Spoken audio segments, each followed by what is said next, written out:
Welcome to another Wednesday. Thursday. What? Thursday. Yes, Thursday. we're on Thursday. Yes, we're on Thursday. Sorry, we are not on Wednesday. Too late. The workplace, man. It pulls you, and you got responsibilities and stuff. But anyway, it doesn't matter. You don't care. Welcome to another TLU. Let's talk about it. My name is John, and this is my wife. Ash, it's a me, Mario. Not really. Yes. But you get it. Anyway, today, yes, it's been a doozy of a week. It's been a while of packing a lot of stuff. And Josito Bonito!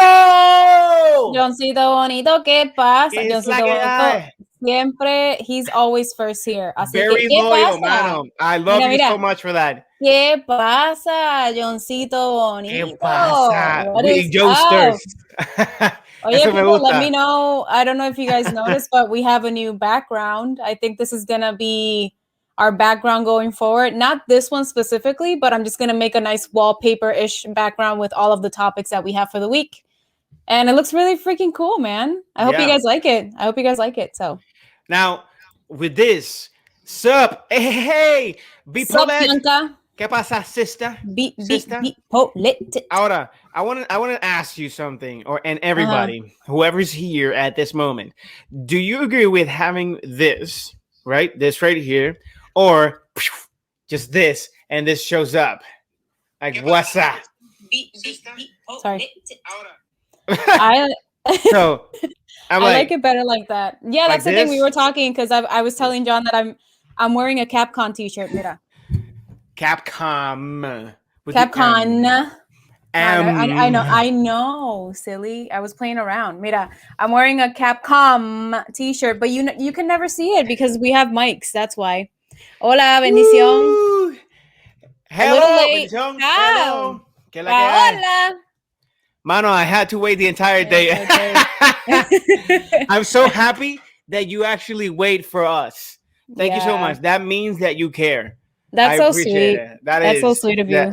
Now, again, I want to say thank you guys for being here. And sorry again if that is a Thursday, not on Wednesday. It's not going to change. It's still going to be on Wednesday. And hey, Sparrow! Sparrow llegó. Ahsoka. Again, I apologize that it's on Thursday, not on Wednesday. It's still going to be on Wednesdays. It's just that yesterday was a crazy day for us. We had a lot of things that are running, so we had to move it to today. I want to talk about it because, guys, yesterday I went to New York City for the first time since the pandemic. That's crazy. In almost a year in the journey to bring keys to John to his work. Hola, Metaverse. What's up? Gracias por estar por aquí. Thank you for being here. But yesterday I had an adventure. I had to bring John's keys to work, and I went to New York for the first time. Pero eso me partió el día. Mira, eso me partió el día por la mitad. Like it just, it happens. Pero nada. I went to New York for the first time in almost a year. It was crazy. Yeah. So it has been a very long ride since pandemic began. So, yep. But I'm excited for today's show because we have quite a few topics, quite a lot, and quite exciting topics. And we actually added a new section that I think everyone is gonna like. I think everybody's gonna love this one. If you guys hate cancel culture as much as we do, you're gonna love it. So you're gonna love it. We'll talk about it soon. So, Ash, what do we have for the week for the ladies and the gents and the boys and girls that are watching us here and then watch us later on when they're not in the live? Yeah.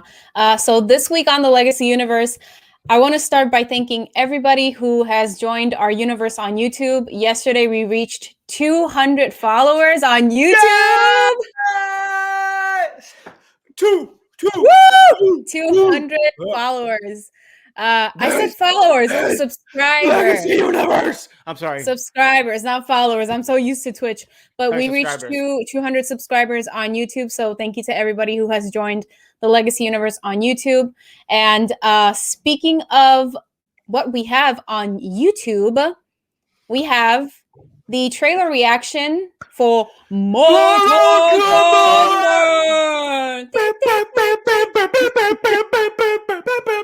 No matter what, that's always going to be the theme. Exactly. But if you guys didn't notice, I'm sorry. If you guys didn't notice, the theme is actually in the background. It's just adjusted with new composition, but it's still there. More epic. It's more epic. Yeah. But this week we have a trailer reaction for Mortal Kombat up on our YouTube channel, and we also reacted to Disney's Cruella. Oh, that was the other thing that was what I was telling you about. The other adding to the Okay, I'll look for it. Don't worry. Okay, gotcha. I'll look for it. Don't you worry, child. Don't you worry. But apart from the trailer reactions yesterday, since we couldn't go live, I uploaded the best scares from Legacy Masters Resident Evil Edition, and I want to thank everybody who has shared the video and everybody who has been enjoying the video. I tried to make it as funny as I could, and I love specifically the part where John starts to scream, and I put the puppies because he sounded like a dog, like a barking dog. So I put the little emoji pups over there. Yo, to be honest, I was showing this to my boss, my two bosses, and to one of my coworkers. Bro, I've never seen them laugh like they were laughing. And I sent them again, and then they were like, "Oh my goodness!" Like, right? I keep laughing so hard at the part where I'm barking like a dog. Yeah, it sounded like a dog, so I was like, I think it's only fit that I put some dog emojis here in this section. It was amazing. That is up on our YouTube channel, and also thank you to everybody who joined us on Monday because we completed Outlast in Legacy Masters, and I finished the game. Yes. We did, man. We did. It was great. Yes. It was fantastic because it's the first time Ash, ends up finishing the game in the stream. So it was something. It was something. Yeah. Esa compilación es gold. And I'm assuming you watched it, but thank you. Yeah, he commented on it. Yeah, he left us a comment on YouTube. Oh, so I haven't looked at it. Okay. Thank you. If you guys check it out, I was talking about this in one of our lives, but I'm heavily inspired by the bloopers from No Te Duermas. I was a huge fan of No Te Duermas growing up, and I loved their blooper specials. And they would always show the blooper and then add like a slow-mo kind of thing. So I'm incorporating that into our best scares, and stay tuned because I'm gonna edit and upload this week the Outlast edition ones. And apart from that, I have been also uploading all of the episodes from the Resident Evil Legacy Masters edition to our other YouTube channel, which is the Legacy Universe Live. That is another YouTube channel that we have where we focus on adding all of our Twitch streams, including TLU. Let's talk about it. So check it out. Hit that subscribe button, hit that like button. And that's going to be all for the Legacy Universe this week. Also, one more thing. Next week is the beginning of March, which marks the month where the Legacy Universe started. So March is going to be our 1-year anniversary celebration, and we are going to launch our store. So if you guys want to see the designs, the anniversary design, and the Legacy Masters design on t-shirts, mugs, and all the things you can think about us, come join us next Wednesday. We are going to do a reveal, and we're going to show you all of the products and give you guys the official link to the Legacy Universe store. Yes, man. I'm really excited for you guys. I'm really excited for you guys to see this because, there's more stuff that we're working on. Like we always say in the freaking every single time we actually come in and try and, do the best we can to entertain all of you.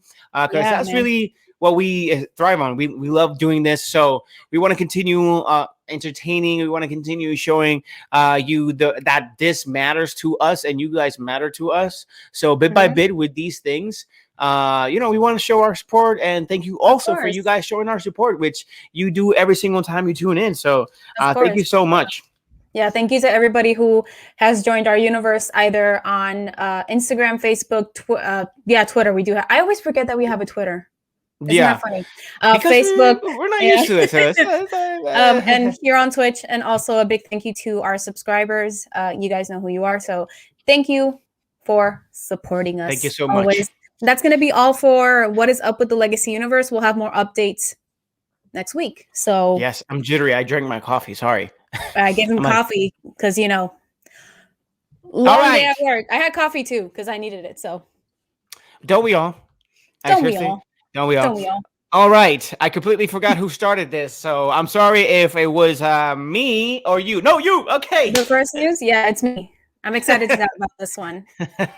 Let's go into our movie/TV universe where we talk about our favorite news of the movies and the TVs of the week. Yes. And I'm going to start with the first news. I'm particularly excited for this one.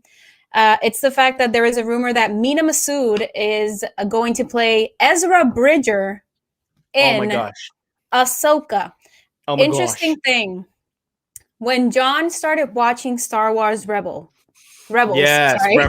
and I saw this character, I said to myself, he looks a lot like the guy who played Aladdin in the live action. And I think a week after that, the rumor started to surface that Mina Massoud is in talks. Apparently, he hasn't signed a contract with Disney yet, but I heard that he was very close to.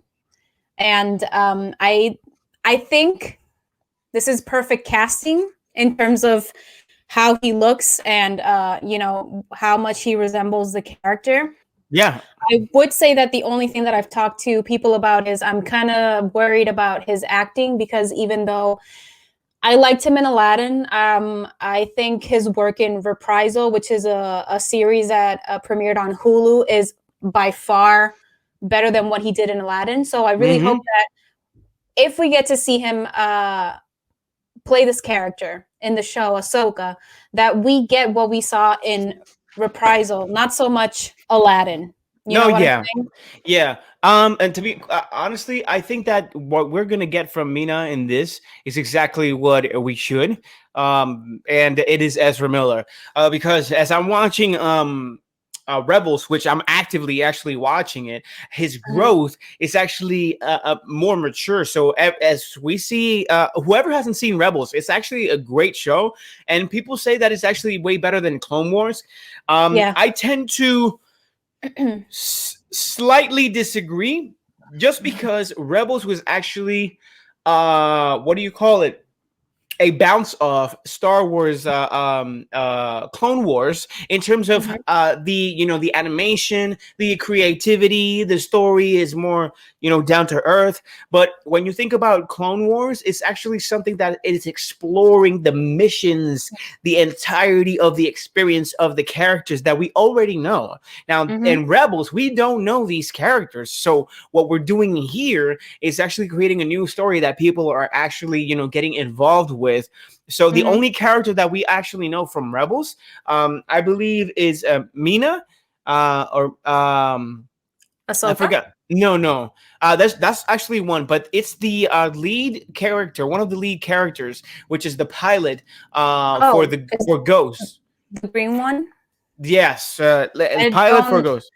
I don't remember her name, but I know why. You told me that she appeared in Clone Wars as a child. Yes, and she was saved by the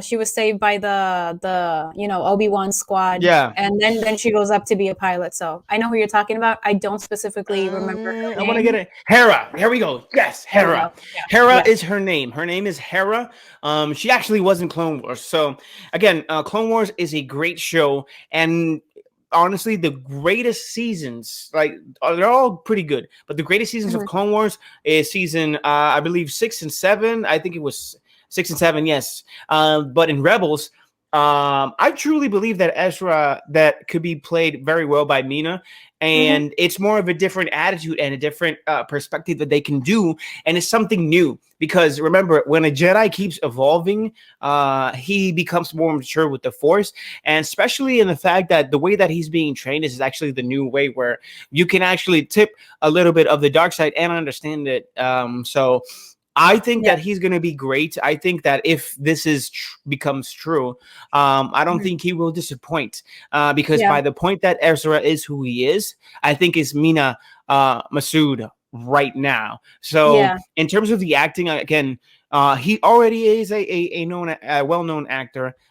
He only needs to be polished, I guess, here and there, and Mm-hmm. just adjust to the new character, just like any other character, any other actor would play a character. They have to study, just Mm-hmm. study. That's it. So I think I'm that it's going to be good.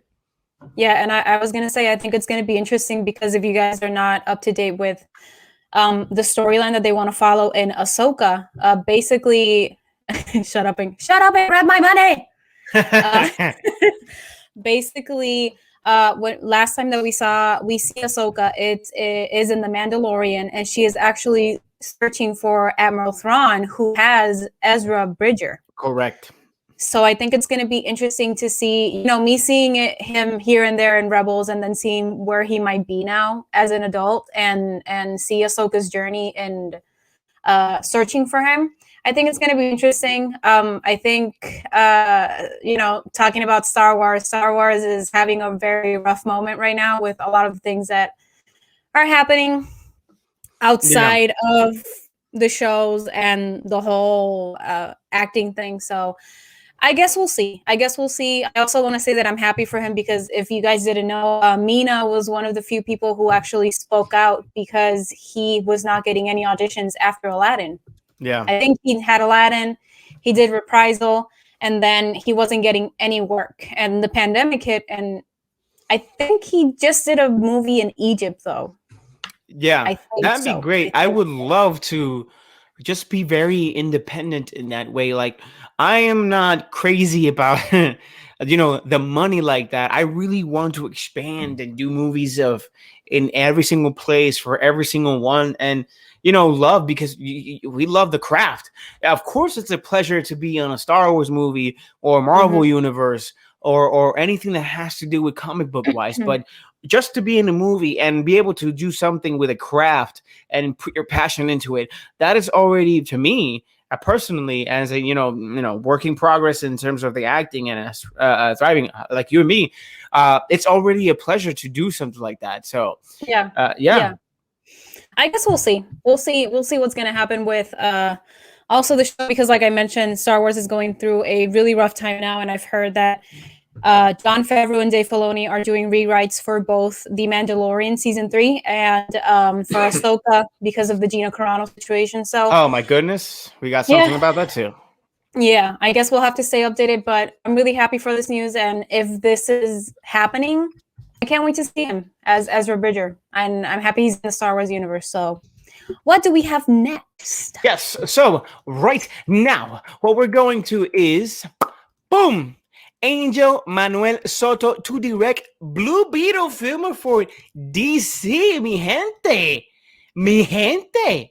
Like, all right. So what I'm trying to say with this, bro, we got our Puerto Rican. We got our Puerto Rican to direct a Blue Beetle film of DC. This is amazing. This is an opportunity for our people, Puerto Ricans, to actually thrive, and having a character like this that, for those who don't know, Blue Beetle is actually an African American kid that has pretty much, as you see here, as to a certain degree, superpowers. Not to say that it has Blue Beetle superpowers, because Blue Beetles really don't have any superpowers. But just the fact that he can fly, he can shoot beams, and there's actually more to it than that.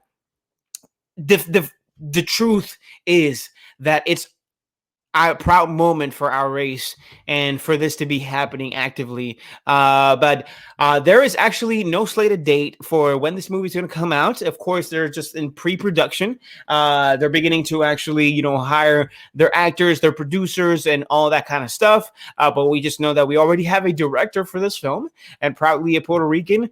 And we'll see, mi gente. We're actually gonna.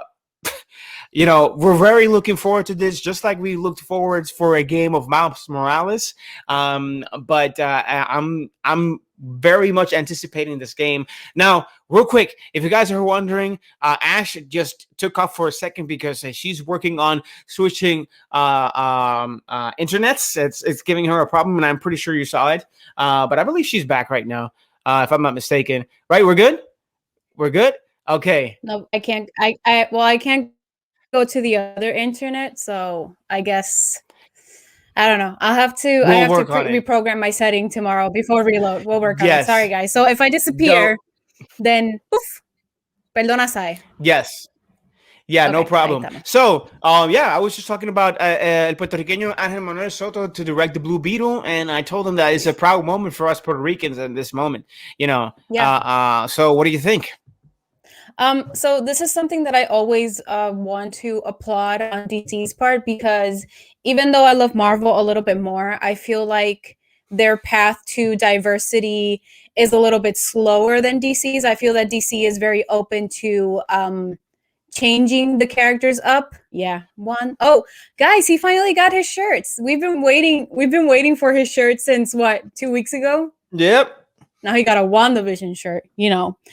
But yeah, I I love both. Yeah, but I do have to say that I do appreciate DC in that fact that they are more open to being diverse and hire diverse people. And I really hope that Marvel kind of starts paving the way in that way as well, with them taking risk with their castings, because right now everything's been like very lineal, very like, you know, this is what the character is in the comics, we're going to stick to that. So I'm excited for this, and the fact that it's a Puerto Rican, like, it makes it even better. And I have to say that I saw on Instagram somebody did a fan casting for Blue Beetle, and they did Solo Maridueña, and if you guys don't know who he is, he plays Miguel in Cobra Kai. And I saw a picture. And I saw a picture. Ciolo, sí, con la X. Yeah, Ciolo. Sorry, I said it in Spanish. Solo. Solo.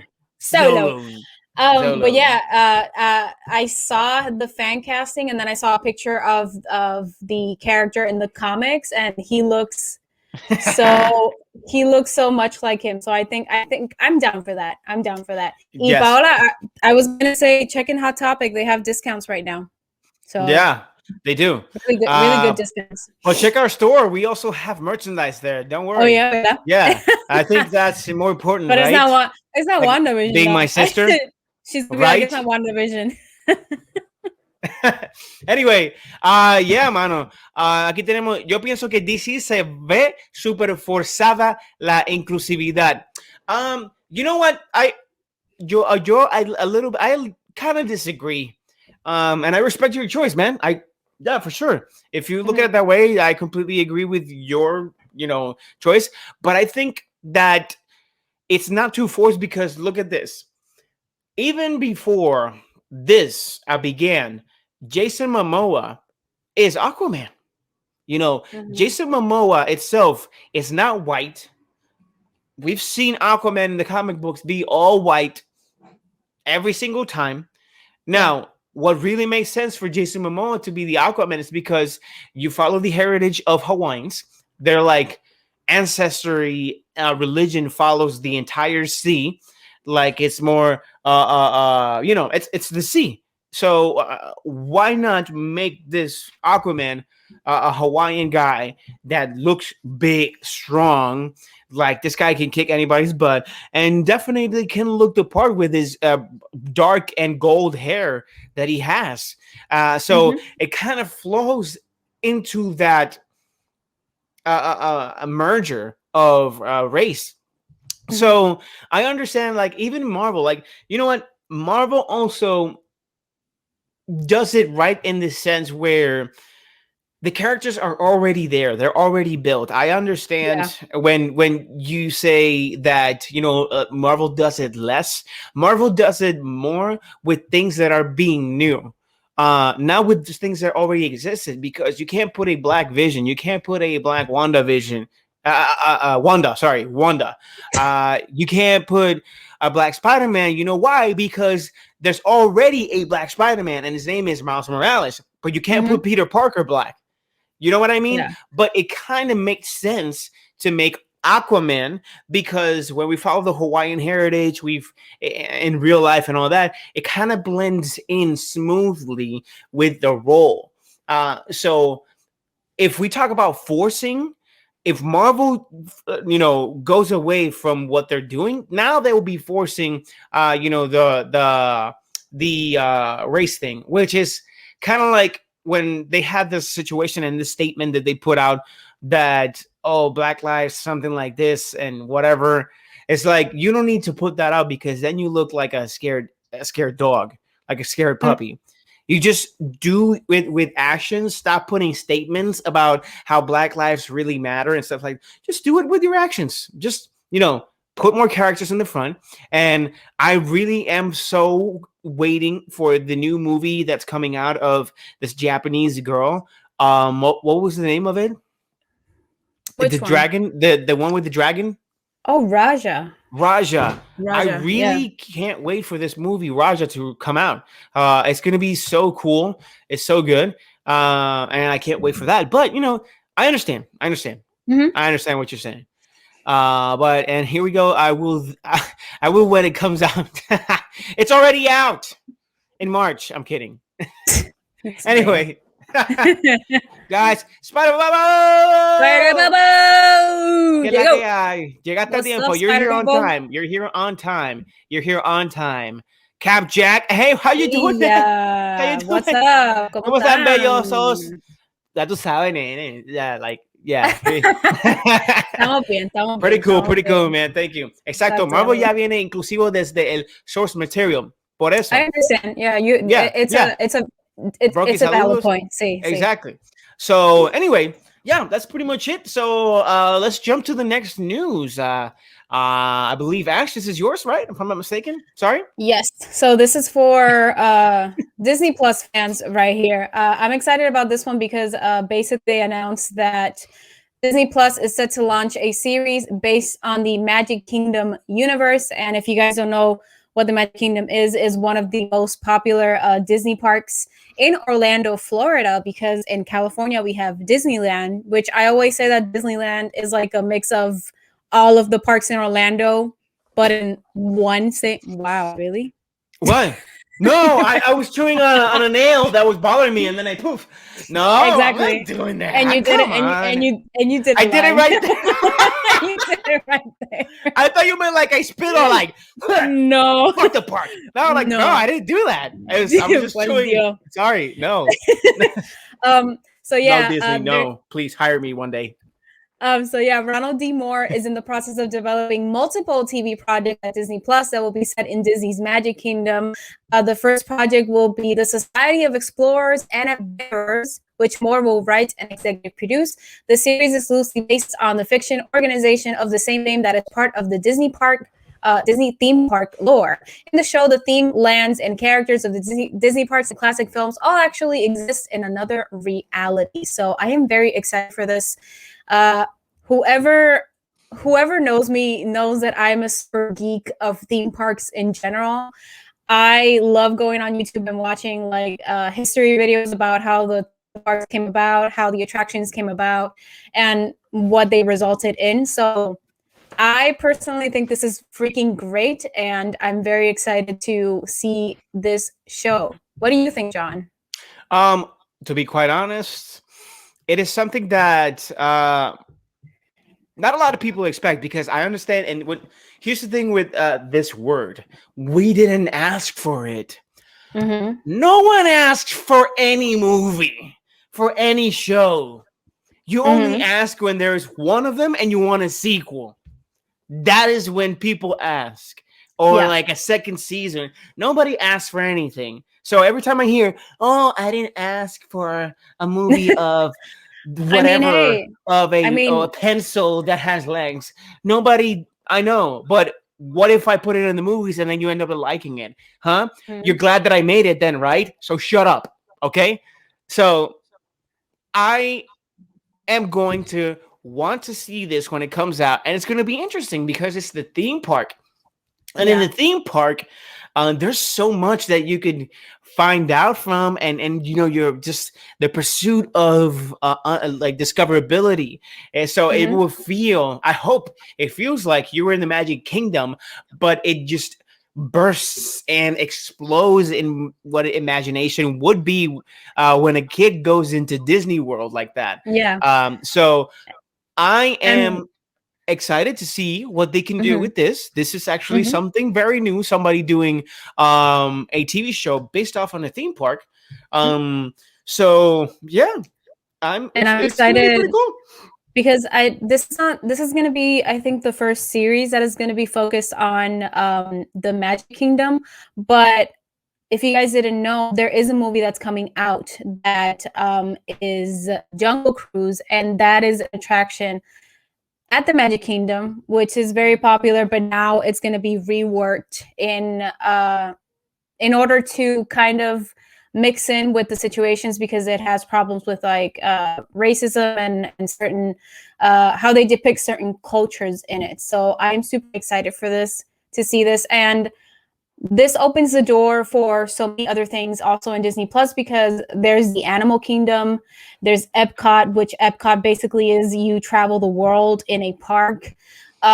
There's Disney Hollywood Studios. So I think it would be fun if they decide to explore each theme park and make a show out of it. And since this news came out, I actually have a throw it into the universe, which I'm going to leave it for the end of the show. But yeah, and I'm freaking excited to see this, and I would like to see something like Space Mountain themed, which is one of my favorite roller coasters. They have opportunities with Big Thunder Railroad as well. Like I'm a super nerd for this, so to see it come to life is gonna be it's gonna be pretty amazing. So I'm excited for this. Yeah, me too. So gonna read here some comments real quick. This is actually from before the news before. It says, en cambio, DC quiere un bicop person para Constantine. No que el personaje no pueda hacerlo, pero cuanto hay so many aspects del character que vienen de su heritage, es como que pretty forced. Estoy tratando de entender lo que quieres decir con esto. I'm trying to understand what you're trying to say. This is bicop. So he's basically saying that they want to use somebody that's a person of color or on that same line for Constantine. And he says that it's not that the character can't be it, but when you have so many aspects of the character that comes from his heritage, it seems pretty forced. So when they say that term, that means like it's the same when you say POC. That means people of color. So it's in the same line. Okay. You know? It's because it said Constantine. I'm like, what? And no, so it's Constantine. So you mean Constantine? Okay, Constantine. Yeah. Got it. Okay, no, for sure. Más cuando el character es inclusive, siendo ya un personaje bisexual. Yes, for those who did not know, Constantine is bisexual. But I see what he means. It's like if he's already inclusive in that aspect in the comic books, and why try to force it even more? So I totally get what you're saying, Metaverse. I just see it also from a point of view of coming from somebody who auditions a lot, and I don't see a lot of opportunities for people who are not like the standard look in either Hollywood, so films, TV shows, or theater, because I come from a theater background. So my thing with like representation and diversity stems from that. So I feel like we're getting there. We still have to work on it a lot. Yep. So all right, we're jumping into the next news, and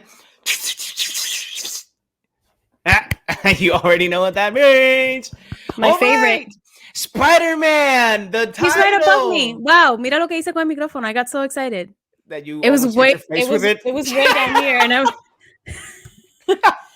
I was Spider-Man No Way Home.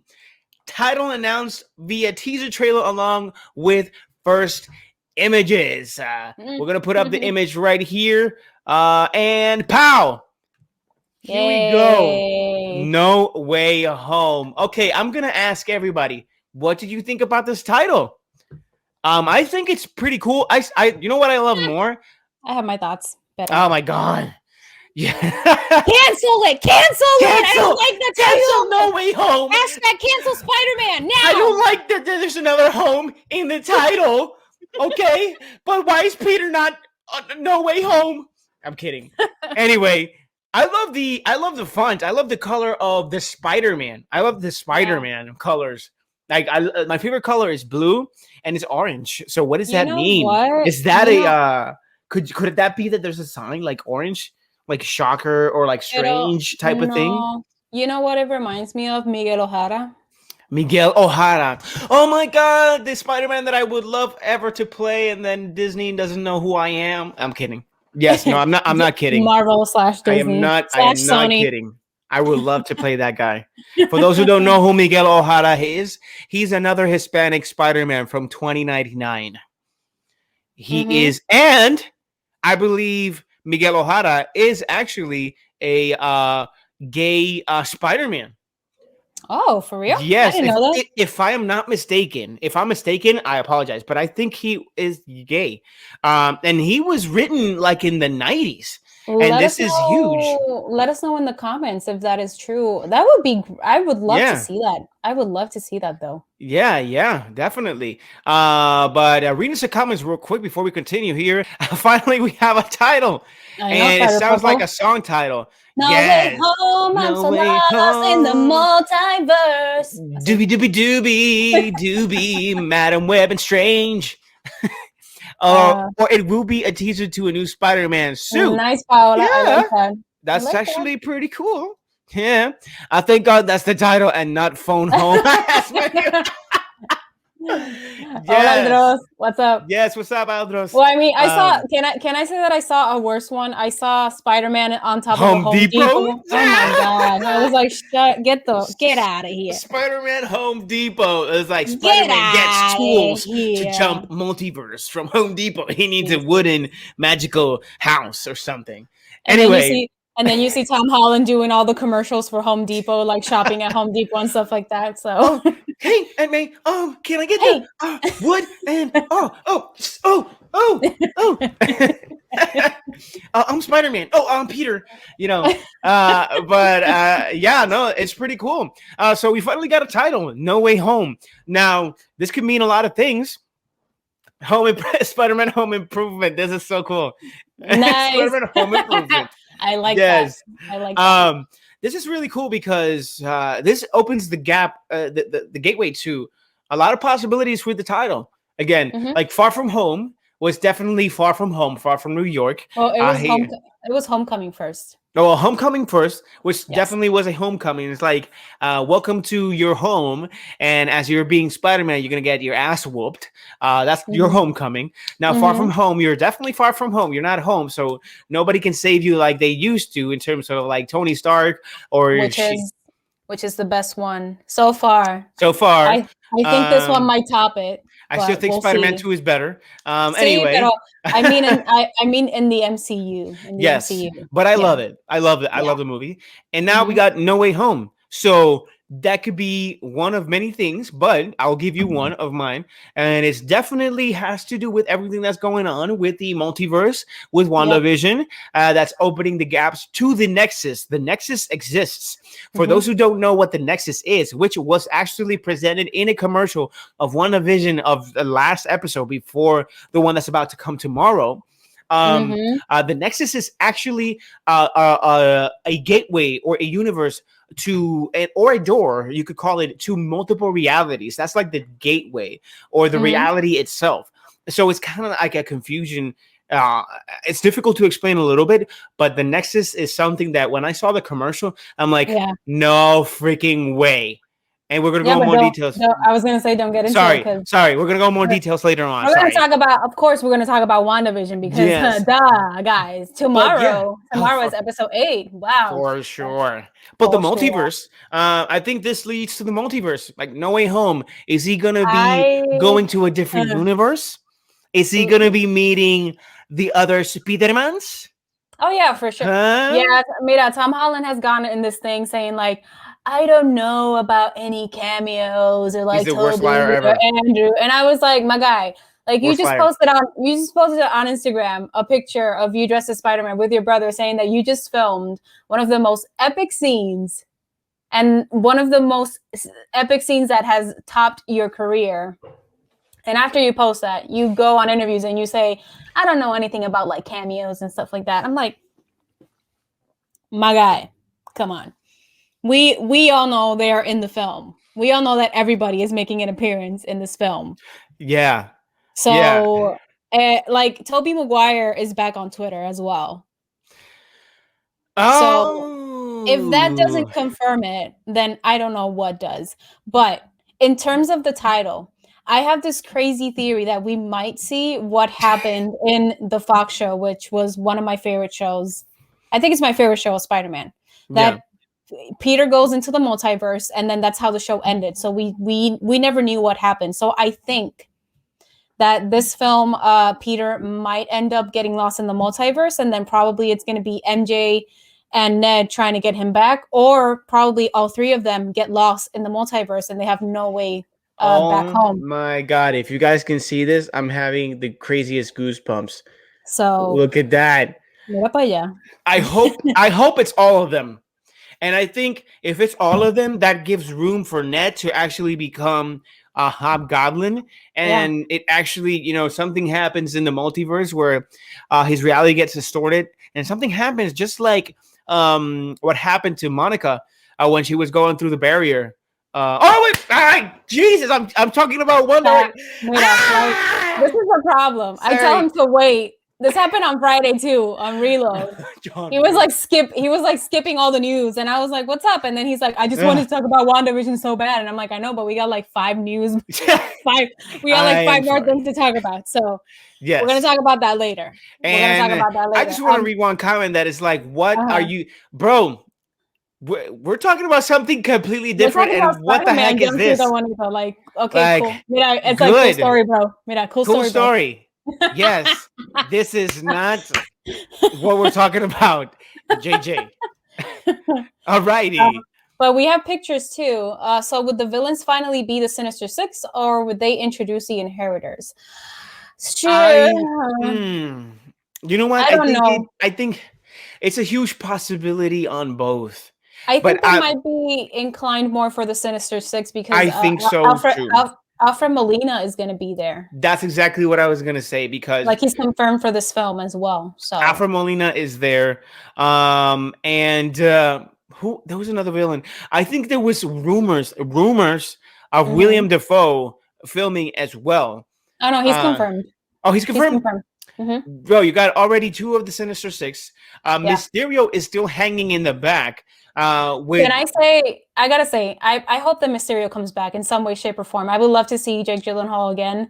He was my favorite part of Far From Home, and I think he was a great Mysterio. And some people go to the extent to even say that he carried the film, and I would tend to agree on that. Even though I think that the film as a whole works as for with its purpose. But I would love to see Mysterio come back. I would love that. And if the Inheritors, I don't know. I think it's gonna go more towards the Sinister Six. It's gonna go more towards Sinister Six because they've been wanting to establish that for a while, especially Sony. And I think that now that they have a deal with the MCU, I don't think they're gonna waste this opportunity to do this big Spider-Man film based on the multiverse, and then not have the Sinister Six, which they've been trying to establish since the second film with Andrew Garfield, that they did a pretty awful job at it by introducing Rhino at the end, and that sucked. So and let me be quite honest. The fact that this is about the multiverse could also mean that the Inheritors could come in. And I know Ashley's not very familiar with it, but it inclines more towards multiverse type of deals where they're like crazy villains and a family of weirdos, like a family. It's weird. But we can look it up later and I'll show you. But the Sinister Six actually makes more sense because, just as Ashley said, people have been wanting this for a very long time. And it kind of also makes sense that the multiverse and all these castings have found like Marvel has found a way to actually put them together finally. And again, don't leave out the question that maybe Rhino is in it because Andrew Garfield is a possibility in this world. So we already got Rhino from his universe. We already got Shocker and Vulture from the universe of Shocker, Vulture, and Mysterio from the universe of Tom Holland, and then we got Dr. Octopus and Norman Osborn, like Green Goblin from Tobey Maguire's universe. So you already have the Sinister Six within the 3 universe joining together, if that is the case. So, man, this is so cool. It's going to be a great film. I also wanted to showcase, they released 3 pictures, but I was joking with John that the 3 pictures are exactly the same. You know, in The Office when she was like, find the difference with this between this picture and this picture. And she's like, none. They're the same picture. This is how I feel with these 3 pictures. It's the same thing. Like, they're like, let's just try to like show something. And I'm like, like, there's another. I love how they look. Maybe a laptop. I love how they look, but but they're all doing the same thing in the 3 pictures. What? No. What? No, look. All right. First off, if I want to go into stupid details, obviously, why is MJ wearing a blazer like that? Because and a hat. Because it's gonna take place in the winter. I saw some behind the scenes footage, and Tom Holland was filming with like snow and stuff like that. So it's in the winter. All right. Yeah. See, that's different. I know, but I'm just saying that if you look at the picture, it's the same expression in all of them. They're just like, what the fuck is happening? Let's do some research, and that's it. For sure. Yeah. Also, Spider-Man No Way Home was announced via a teaser trailer, and it had this picture. And the island of Puerto Rico. Everybody from Puerto Rico is freaking out because it looks like the shape of Puerto Rico. And I remember that I think your sister sent it, Paola, and I told them in the chat, I was like, why does this shape look like Puerto Rico though? And apparently where the arrow is, I think, I don't remember, I think it was Guanica, but there was an event that happened in that area, and the sergeant or the general that led that event was named Miles. Miles? Yeah. Like Miles Morales? Like his father? No. This happened for real in Guanica.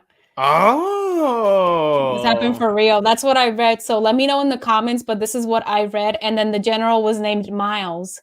So people are taking this as a way of them teasing that Miles Morales is going to be in the film. And I know this for a fact because I showed John a video and a picture of the actor who is playing Miles on set with like the suit that they use to CGI the Spider-Man suits. Yes. So what do you think that they're going to go to Puerto Rico? They never announced that they were going to film in Puerto Rico. I think it's just representing Miles Morales, and I think this leads way more into either they're going to jump into a multiverse where Miles is, or Peter is actually going to be leaving the universe, and Miles is going to be the Spider-Man left in New York while Peter is out in a different universe. I was gonna tell you guys that Tom Holland today actually announced that this is his last movie in his contract. And I've always had a feeling, people told me, no, the Young Avengers are coming. And I was like, but I've always had a feeling that they're going to introduce Miles Morales live action. And then he's going to take over as the Young Avenger with Miss Marvel and all of these very, very young actors that are coming in to do these roles. So I wouldn't be surprised if that's the case. But Tom Holland did say today that he was only in contract for 3 films, and this would be his last film. So yes, but the thing with that is that I think that I don't trust him though. I don't trust anything. Maybe it is, maybe it's not. Just because what do you call it? Chris Evans was saying this even before the movies of Endgame. So maybe it's his last Spider-Man movie, but not as Spider-Man. But I heard also that there is a rumor that there is a 4th Captain America film in talks with Chris Evans. That's right. You never know. So I don't know. So wait, what do you mean by second paragraph? Second paragraph? What? What exactly do you mean, Sparrow Wolf? There's Sparrow Wolf and Spider Bobo. It's like it's confusing. He gets you guys confused. I think. Yeah. Are you trying to send a link? I don't know how to take that off, but Twitch doesn't let anybody send a link. So if you can send it via, he sent it through a whisper. Okay. I'm gonna check it out. Míralo aquí. Perfecto. Thank you, Sparrow Wolf. So he sent the story of from the Spanish American War in Guanica, Puerto Rico, and it says U.S. troops first landed on Puerto Rican soil at the southern port of Guanica, which is where the arrow is. Mm-hmm. They were originally supposed to disembark at Cape Fajardo in the east of or Dorado to the north, but General Miles, aka Miles Morales, not really, pero that's why they are associating everything with it. He changed the landing site because of Guanica's proximity to Ponce and the improved road and harbor there. Jesus, estoy en un viaje, pero you guys get the point. Ya lo chequeé. Thank you, Sparrow Wolf. Pero that's the story that I was telling you. So where the arrow is in this picture, right here, it says "No Way Home." That points to Guanica, where this event that I just read happened with General Miles. So that's why people are going crazy. Yo, I want to see this picture one more time and see if I can analyze it with everybody. Homes, different homes. That's different Spider-Mans. Oh, it's right there. Everybody, look at this. No, they were saying home worlds too. Home worlds. Mm-hmm. Look at the spider. Look at the spider.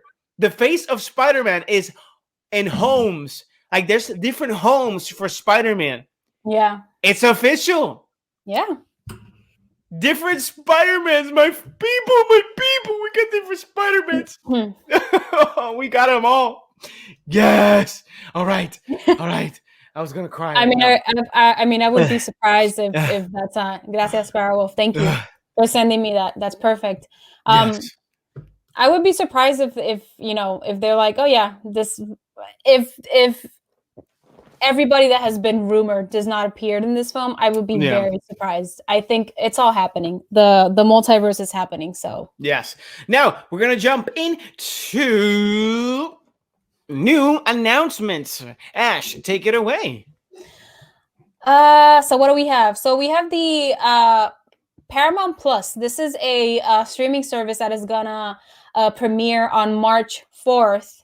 And we've talked about this before, I think in Reload and in other lives, but basically Paramount Plus is going to launch a library of different content, but this includes Nickelodeon because they have a partnership with Viacom, which is the company that distributes Nickelodeon, MTV, and a bunch of original series. So basically there's a lot that's happening, but I would start with the fact that they finally announced that A Quiet Place 2 and Mission Impossible are going to get release dates in movie theaters. They're going to be in the movie theaters for a while, and then they are all going to move into Paramount Plus, I think a month or a little bit more after that, after the release, so they can have some time to be in the movie theaters because I don't know if you guys know, but at least here in New York City, movie theaters are going to open back up in March. They're going to reopen them. So they are hoping that people will come to the theaters instead of staying at home to watch these films. And they're going to release A Quiet Place 2, Mission Impossible, Mortal Kombat is in there as well. And Chaos Walking, which we were talking about, Chaos Walking finally has a release date of March 5th, but it's only going to be released in theaters, as I know, as of now. So basically, this is probably the main announcement, but Paramount Plus is banking on also making live actions and new series on shows that we love. Like they're aiming to make a Avatar: The Last Airbender, a new animated series. They're going to launch a new Rugrats series as well, which is not going to be a cartoon, but it's going to be kind of like what Toy Story looks like, Toy Story / Pixar, that same animation. Mm-hmm. And they are also gunning on doing a live action Dora the Explorer. So I think what they're trying to do is, they're trying to amp up the Paramount Plus system or the streaming service with a reboot or like remakes of all of these shows, which It's going to be interesting, and especially for me seeing Rugrats in that type of animation, since I'm so used to the old cartoon. But it looks promising, honestly. I think that they should take advantage of every single license that they acquired when they did Nickelodeon. So it's an advantage that they have that they wouldn't have had just like Disney has over Star Wars, over a few other companies like Fox and all of that. So I think Paramount has less of a burden because they have so little licenses that are really important to the public, such as like Nickelodeon. Outside of Nickelodeon. So, but Nickelodeon is one of those that's within a lot of people's childhood, and even the Ninja Turtles are in that.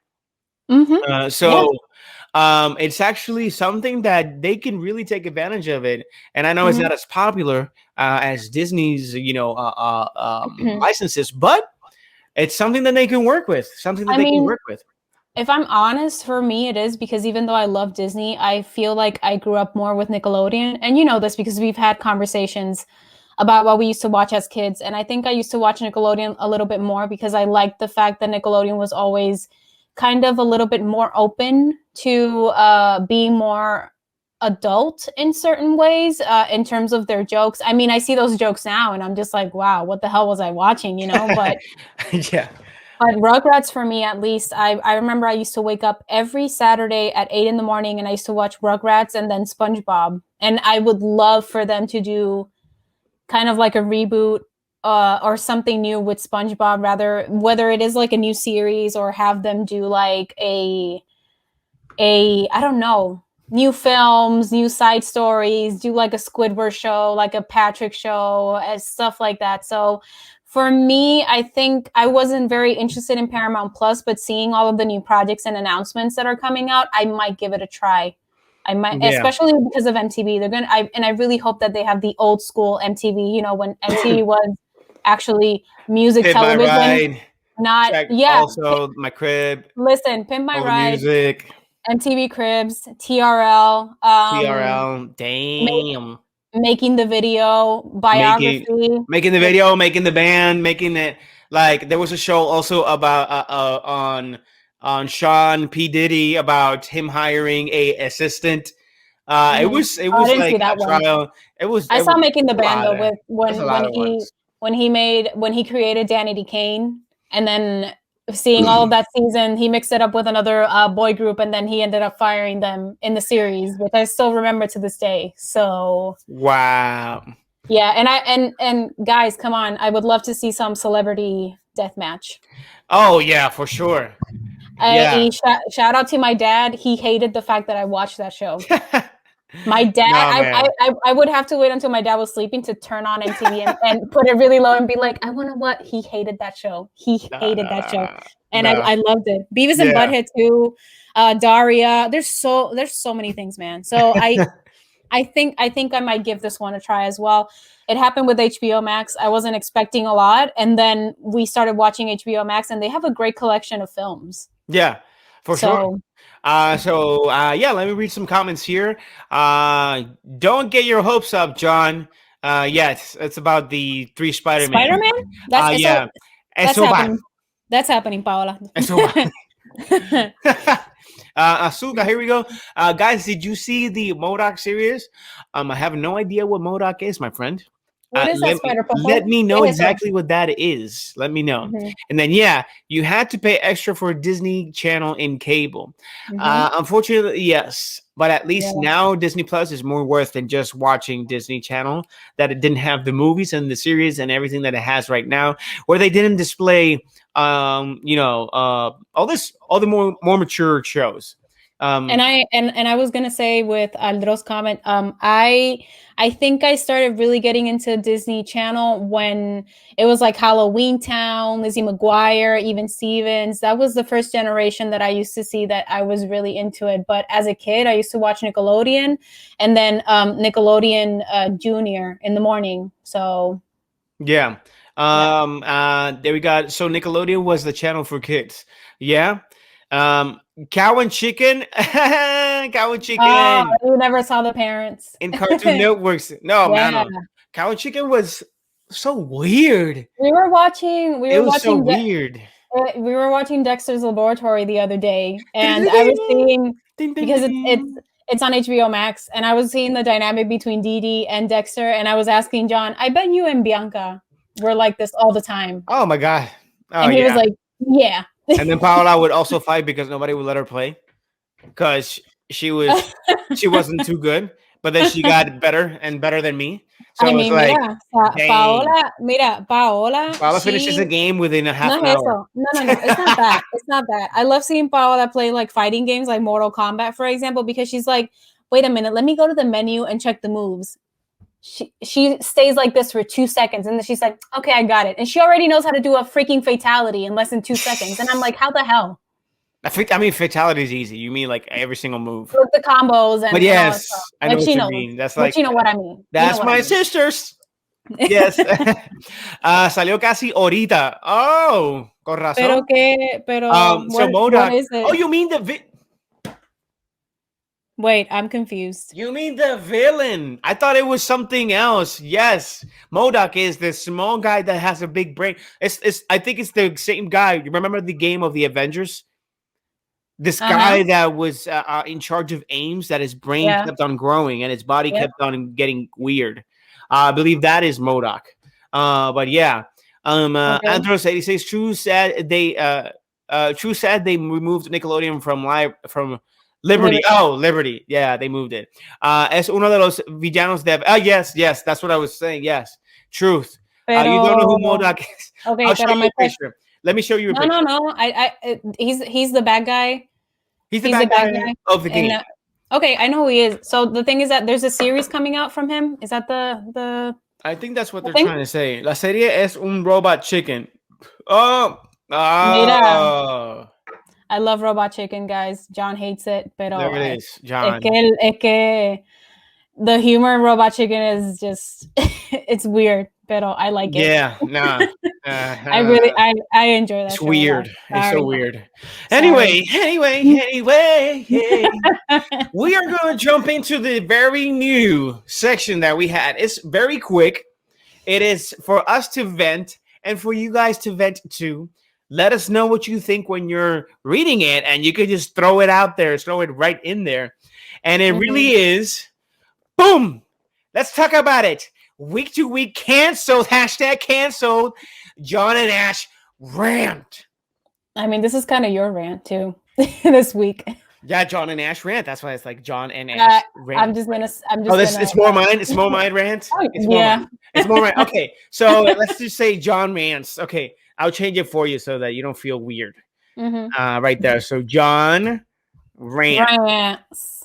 John rants. Okay, rant. And then I give you my opinion. So John fucking rants. Sorry, I need to say it that way. Okay, Jesus Christ. Let's get into it. Number one. Literally. We'll start with the one that I kind of hated the most. That was trying to get canceled. Cruella de Vil is getting, I would say canceled, but it's more of getting hate. And stupidly, it's getting hate because it says, oh, Cruella de Vil is normalizing animal cruelty. Shut the fuck up. Shut the hell up, man. I am so sorry for cursing, and I know my wife has told me, please, John, don't curse.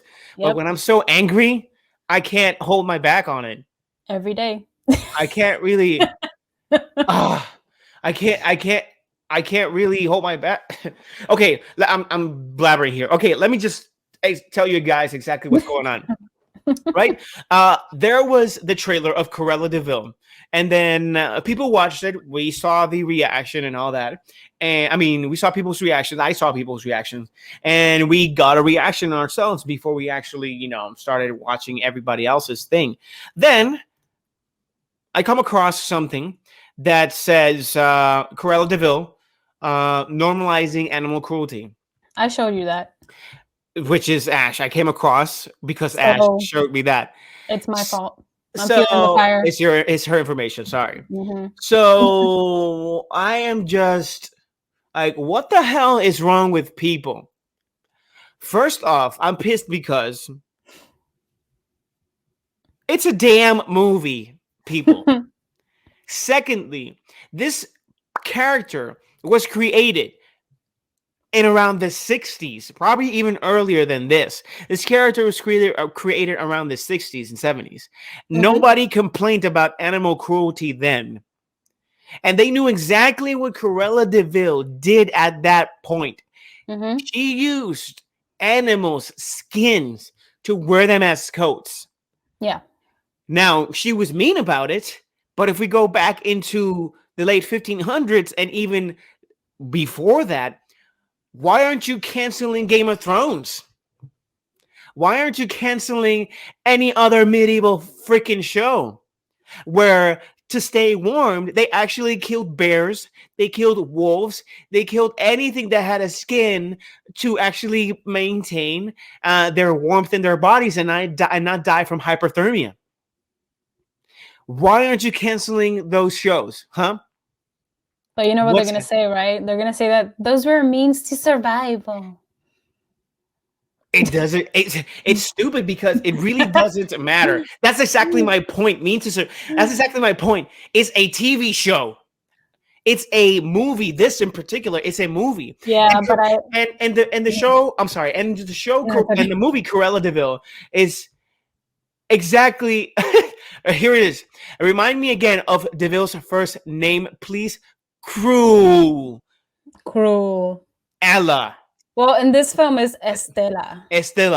And she turns into Cruella. So. Exactly.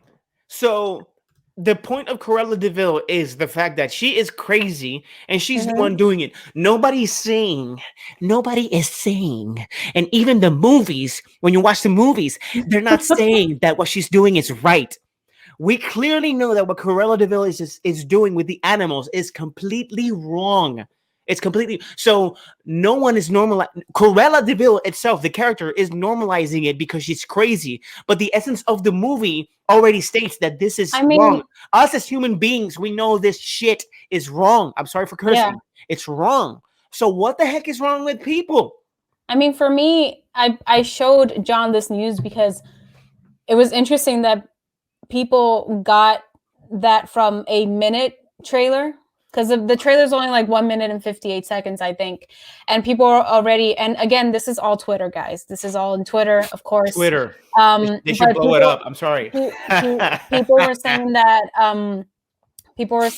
they can't believe that Disney was okay with showing Dalmatians as violent animals. And they were basing that off of like maybe 1 or 2 clips. And I'm like, why are you saying that the Dalmatians are like the violent characters when you have freaking Cruella de Vil, who appeared in 101 Dalmatians years ago. She was also played by Glenn Close in 2 films.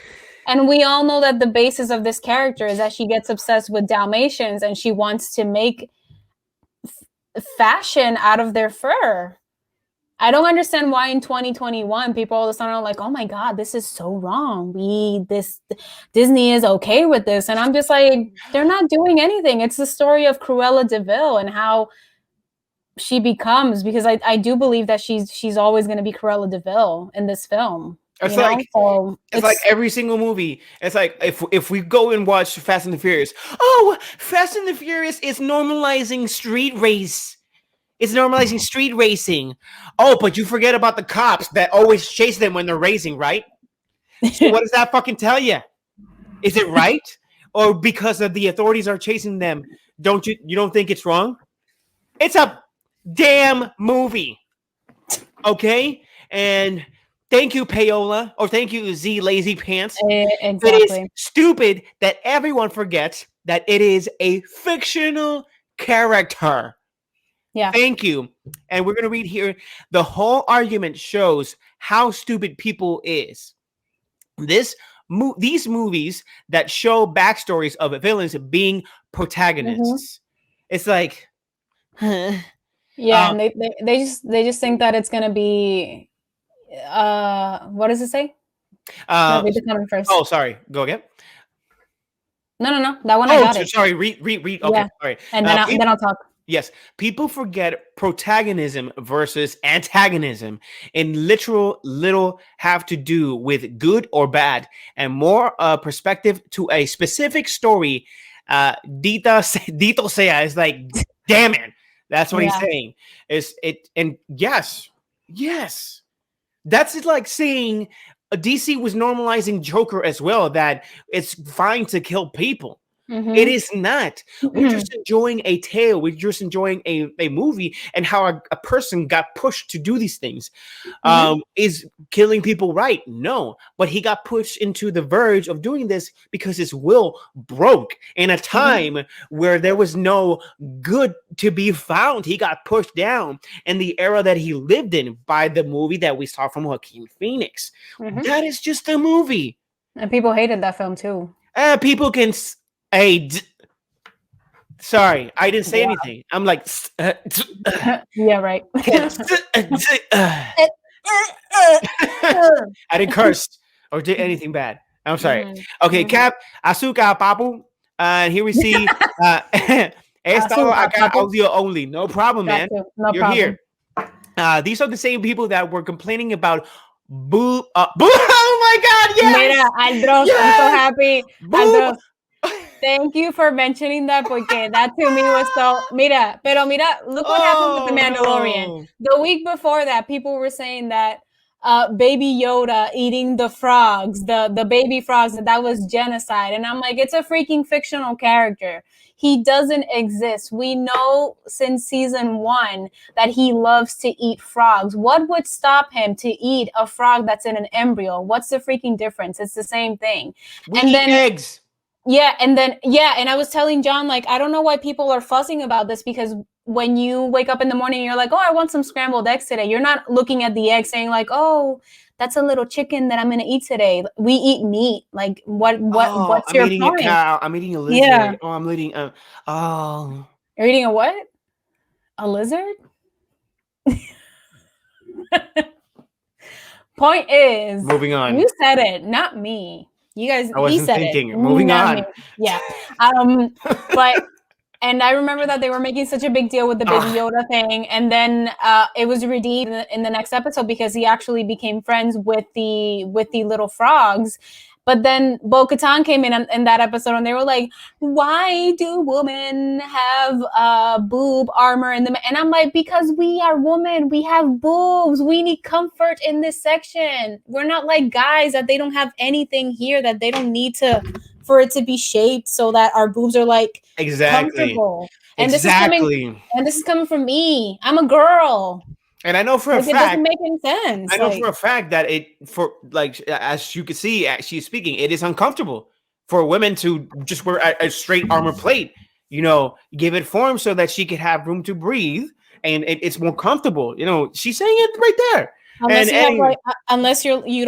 If you have small boobs, then that's different. But if you have boobs that need support and need comfort, then you need the freaking shape. Yes. Like, what is the big deal? Yet they enjoy movies like 50 Shades of, like Saw, 50 Shades of Grey, etc. Exactly. Why don't you cancel Saw that explored gore?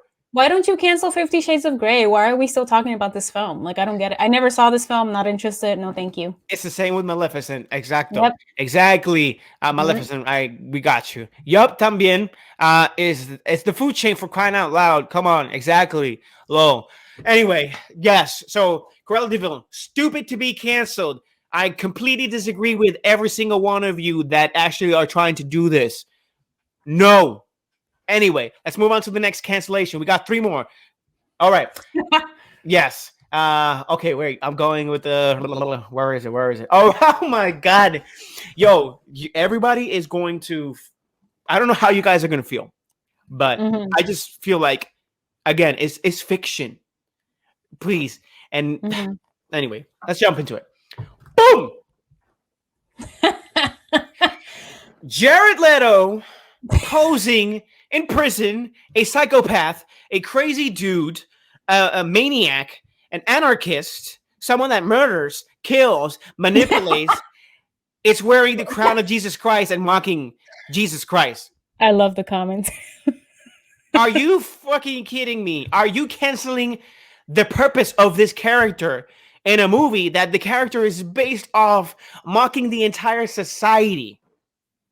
He will do that.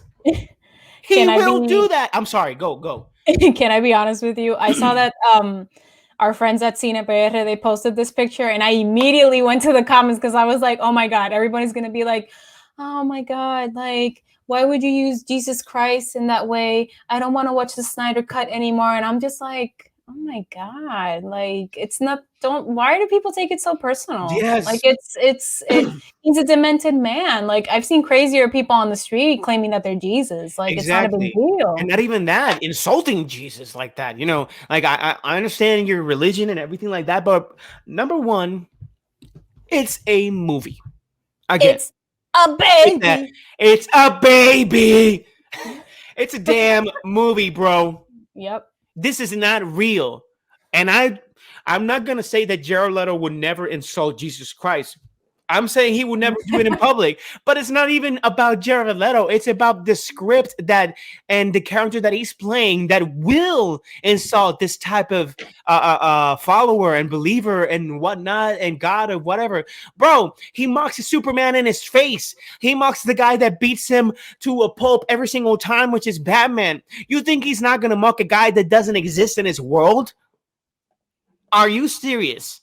It's the Joker. I have a question. That's why its name is the Joker. He jokes about everything. I have a question. Are people going to be equally as offended if they start saying that Superman is Jesus? I'm just asking an honest question. No. Here's the thing. Wait, because he is when one of the in Man of Steel, he's considered basically a Jesus. Yes, like, but not that. When Batman v Superman came out, there was a pose of him gliding, flying, and this woman like reaching out, like, oh, like Jesus, and people got offended. Oh, they're putting Superman like he's Jesus. Are you fucking stupid? It's a movie. The people in the movie inside maybe think he's Jesus, but not us outside where we know he's a damn comic book character. Like, get a damn grip. Go buy a Big Mac and eat it and maybe relax for a second, please. Mira. It's a rant. Yeah. Se le va a subir la presión hoy. You know. What the hell? It's like, people, relax. Now, look at, I just want to show you these comments, mira. Yes, so, let's go. Sparrow dice, John está encabronado. Yo, this section is gonna be here forever. Hey, I love Cap Jack's. I love Cap Jack's comment because he's like, but wait, there's more. but wait, there's more. I'll be back. So Sparrow Wolf says that he was like that on Tuesday. He didn't throw a monologue, but he spoke. He spoke. Yeah. Cancel culture goes left and right. Exactly. That's my problem with cancel culture. But don't see anything. Don't watch it. Mm-hmm. They should fight over those lips. What's up with Jared Leto? What happened? Hollywood, baby. Hollywood happened. It's called Hollywood. Hey, that's what Superman literally does. Superman dies and resurrects. Yeah, we saw this in Batman versus Superman, and then Justice League. Sorry. And he is a parallelism of savior, a messiah. Yeah, exactly. It's like this was written in comic books way, way long before we see it in the big screen. Are you complaining about it now, or you never read a comic book, or you never heard of Superman in a black suit, Superman? Or you never heard about that, of the resurrection suit? Mm-hmm. Like, come on, people. And lastly, what do we got here? Yes, Messiah. We got Llega Fire Force, me tengo que acostar, bro. You do not force Fire Force.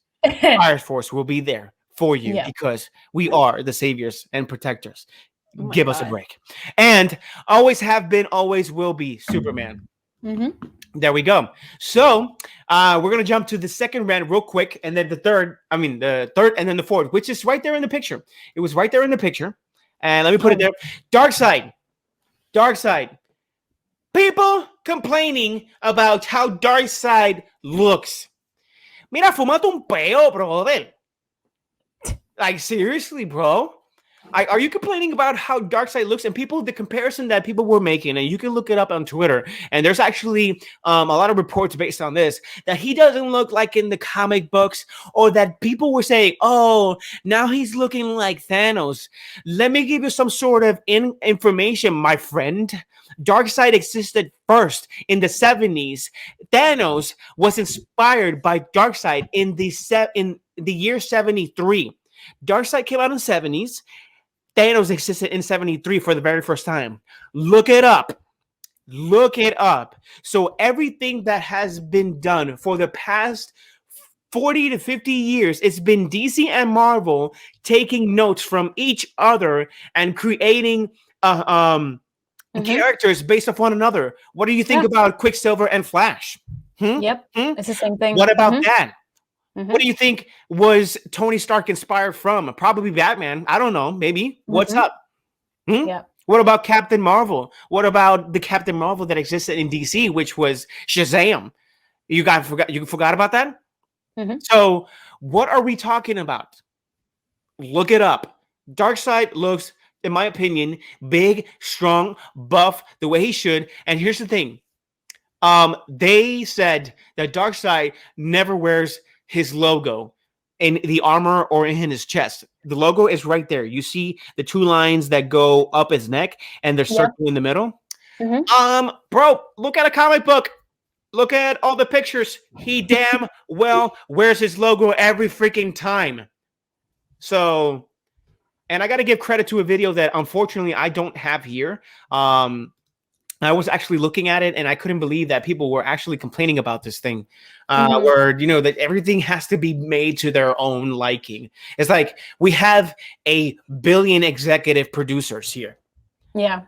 Like, that's crazy to me. Anyway, that's a whole different project. And lastly, so we can move on to, Fire Force, to pleasure the person that actually, redeemed the points. Redeemed her points. Yeah. Redeemed the points. We're going to do that real quick after this last We're going to do that before WandaVision. It was supposed to be WandaVision and then Fire Force, but we'll do that. We'll do that next, Bianca, for you. So, last rant. Oh, my God. Oh, my God. Espérate. Who do you guys think it's canceled? Yeah, who do you think it's being canceled from this picture? Please let me know. Let us know in the comments. Before we jump in, let's see. They never saw Superman with long hair. Exactly. Nicolas Cage. Imagine if Tim Burton created, tú sabes, esta película de Tim Burton actually saw the day of light, people would have been so offended. With Nicolas Cage.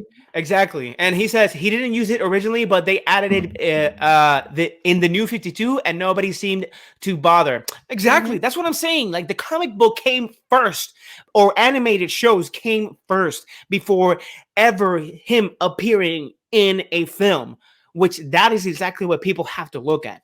Anyways, does anybody know who's being canceled here? If not, let me tell you. It is not Gina Carano. It is Henry Cavill.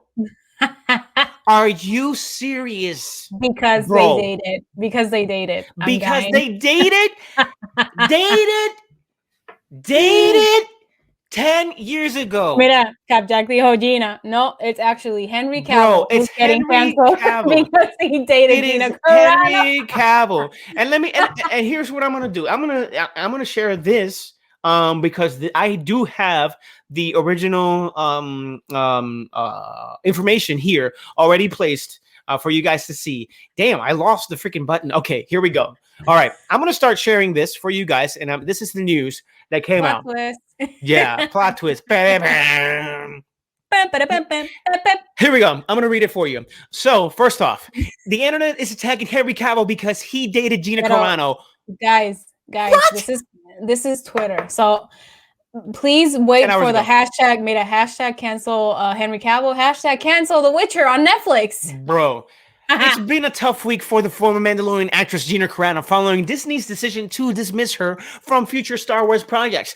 Though apparently Henry Cavill is also finding himself under heat for no other reason than that he used to date her at a point in the past.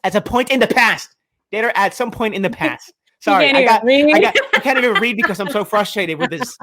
Do you get me? Mira, pero can I say that this is really old because by the time that they were dating,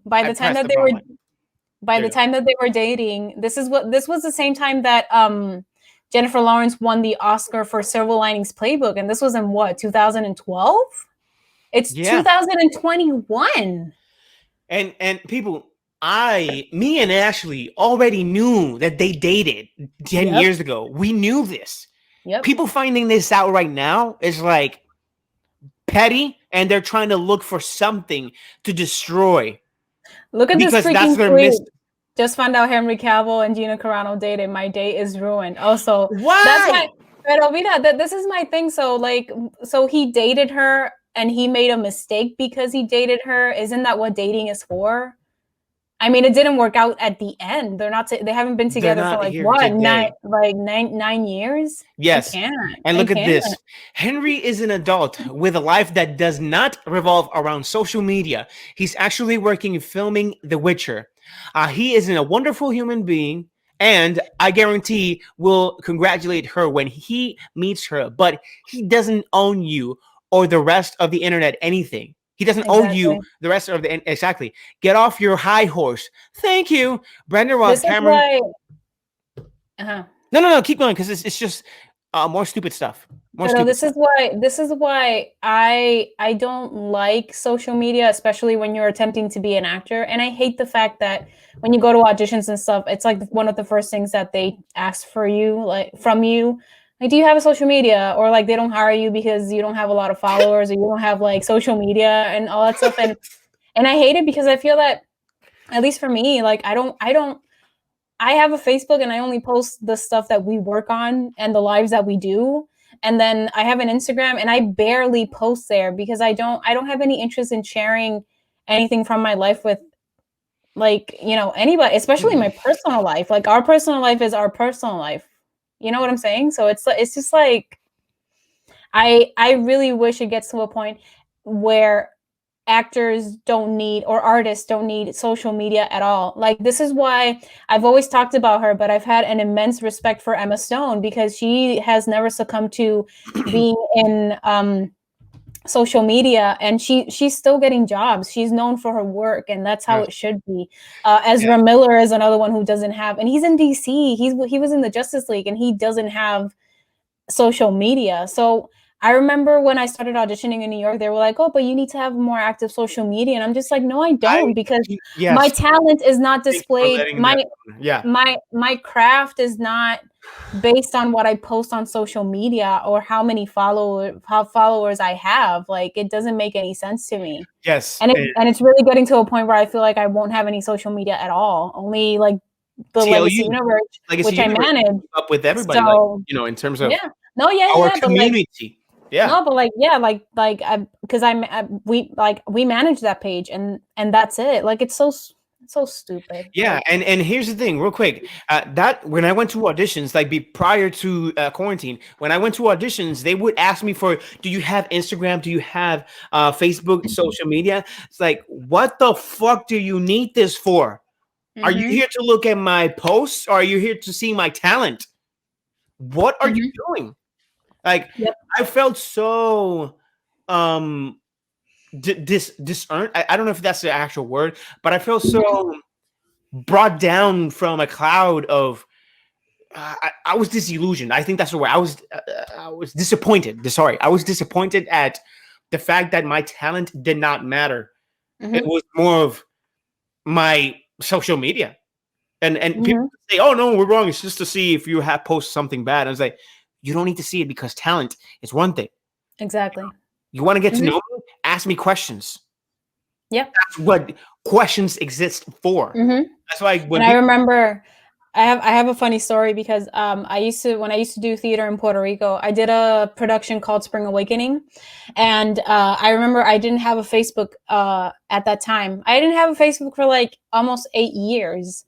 I did a new account because we started doing a reload on Facebook, and I was like, well, I guess I'll use it to manage the page and promote the work, etc. And I remember at that time, this is before I met John, I told that girl or somebody in the cast, I was like, oh, I don't have a Facebook. And she was like, you don't have a Facebook? So you basically don't have a life? That's what so you basically don't have a life and you don't exist? That's what she told me. And I was like, I'm right here in front of you. I am existing in front of you, having a conversation. You never told me that, and that's fucked up. Like, what are you saying that I don't exist? I don't get. I'm right here talking. Yeah. I do exist. If not, I wouldn't be on the screen right now. Like, yeah. Anyway, before we end the topic and jump into Fire Force, let me read some comments right here. There's quite a few awesome comments here. He's like, what? Yeah, bro. Henry Cavill, what the is wrong with people? I know. And we got he canceled Gina Carano before. Whoops. Yes. Este tipo se What the hell, Henry? That happened in 2012. Gracias. You're my family. That's why we have the same blood. Thank you. That's why we have the same blood. Aquí dice, me cago en los espermatozoides que le ganaron a los otros y que fertilizaron estos óvulos que, en fin de cuentas, estos snowflakes que se ofenden por todo, con todo y todo lo que no cuadra con ellos, lo que quieren cancelar, porque no se cancelan el acceso a social media ellos. That's true. Bro. I agree. I'm going to say something about social media in a second, real quick, but that's why that's never going to end. But I'll say something in a moment. There are rumors. I'm not 100% sure that she is going to make a movie based on cancellation. She's making Ben Shapiro, and she's gonna make it about her experience in The Mandalorian. Yeah, this is why I mentioned before that Star Wars is in they're not in good shape right now. And by the way, for everybody that's watching, we're not making fun of Gina Carano. We're just making fun of the fact that it's stupid that you're canceling Henry Cavill for dating her. Because he dated her, yeah. We're not making fun of Gina in this moment. It's like, it's stupid for something like this to be happening. But anyway, another comment, que hostia con ellos. Yes, bro. Not even. I know. Exacto.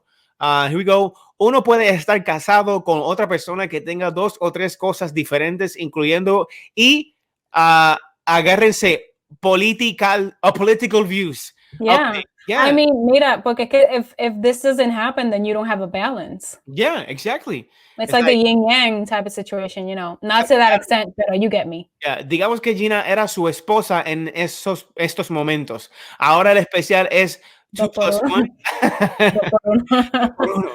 Oh my God. La cancelamos a ella y también cancelamos a él solo porque es el señor que duerme con ella y nada tiene que ver con el revolú. Oye, ¿verdad? Mira que me hagan café en todos las Yes. For those who he's insulting. Yes. Yeah. They want free publicity. Of course. Hay que complacer a todos y no ofender a nadie, que es una fórmula que se autocancela a sí misma. Exactly. Like, really, like, please. Come on. My job by sending requests, and I'm like, nope. My job by sending requests, and I'm like, nope. Mira, Jack, I have to say that I had a situation like that at a job that I had, and it was a job that they had kind of like, it was like Facebook, but for work. So everybody from all the other stores was in that app, and we were obligated to post every day, like something. And I hated it so much because it's like, what does this have to do with us working at the store? Like, it doesn't make any sense. So técnicamente, I had to endure that because it was part of my job to have that app. So no. Here we go. Porque cuando complazcas a todos y no ofendas a nadie, estás haciendo exactamente lo opuesto con el otro 50%. Exactly. Yep. Employer, he fixed it. Cap Jack, that's what LinkedIn is for. Exactly. Yes. So the last comment before we jump into Fire Force that we're about to jump into it is that this is not going to stop on social media until there's an actual major hacker that destroys the entirety of what social media is. Because these people, Twitter, Facebook, Instagram, make money out of every single thing that is posted all these problems that exists. That is what they are feeding off of: negativity, less positivity, lies, cancellation, misinformation. That is what they're feeding off of. Especially Twitter. They're not gonna stop their business till someone actually brings that empire down and hacks it. That is the freaking truth. That is it. Last comment. Send them pictures of morning coffee every day until they block you. I don't work I don't work there anymore, gracias a Dios. So yeah. All right. So we are going to jump into what is our spotlight of the week, and was requested by one of our followers. Bianca. And she redeemed her points, and she wanted us to watch and talk about it. And I'm going to be fair, we haven't finished the entire seasons, but we've definitely continued to watch, and I'm going to continue watching it because it's so good. It is so freaking good. And honestly, we've done so much, but it's so good. Fire Force, the anime. Boogadooks. Spotlight of the week. It is an amazing anime. I couldn't believe how good it started and how much I'm enjoying it. Now, if anybody wants the premise of this, I'm going to give it anyways if you don't want it. I'm actually, you know what? Actually, do you want to give it? No, you can give it. Okay, so I'm going to give it. So this try to make it nice, short, and concise. Okay. So this anime is pretty much based off. Count the minutes, guys. Count the minutes. Okay, so this anime is pretty much based off a fire force. Pretty much, they have 8 districts that focus on turning off fires. But the twist is that these are combusting human beings that go in flames. They're pretty much considered. Some of them are considered as demons when they go to a certain extent.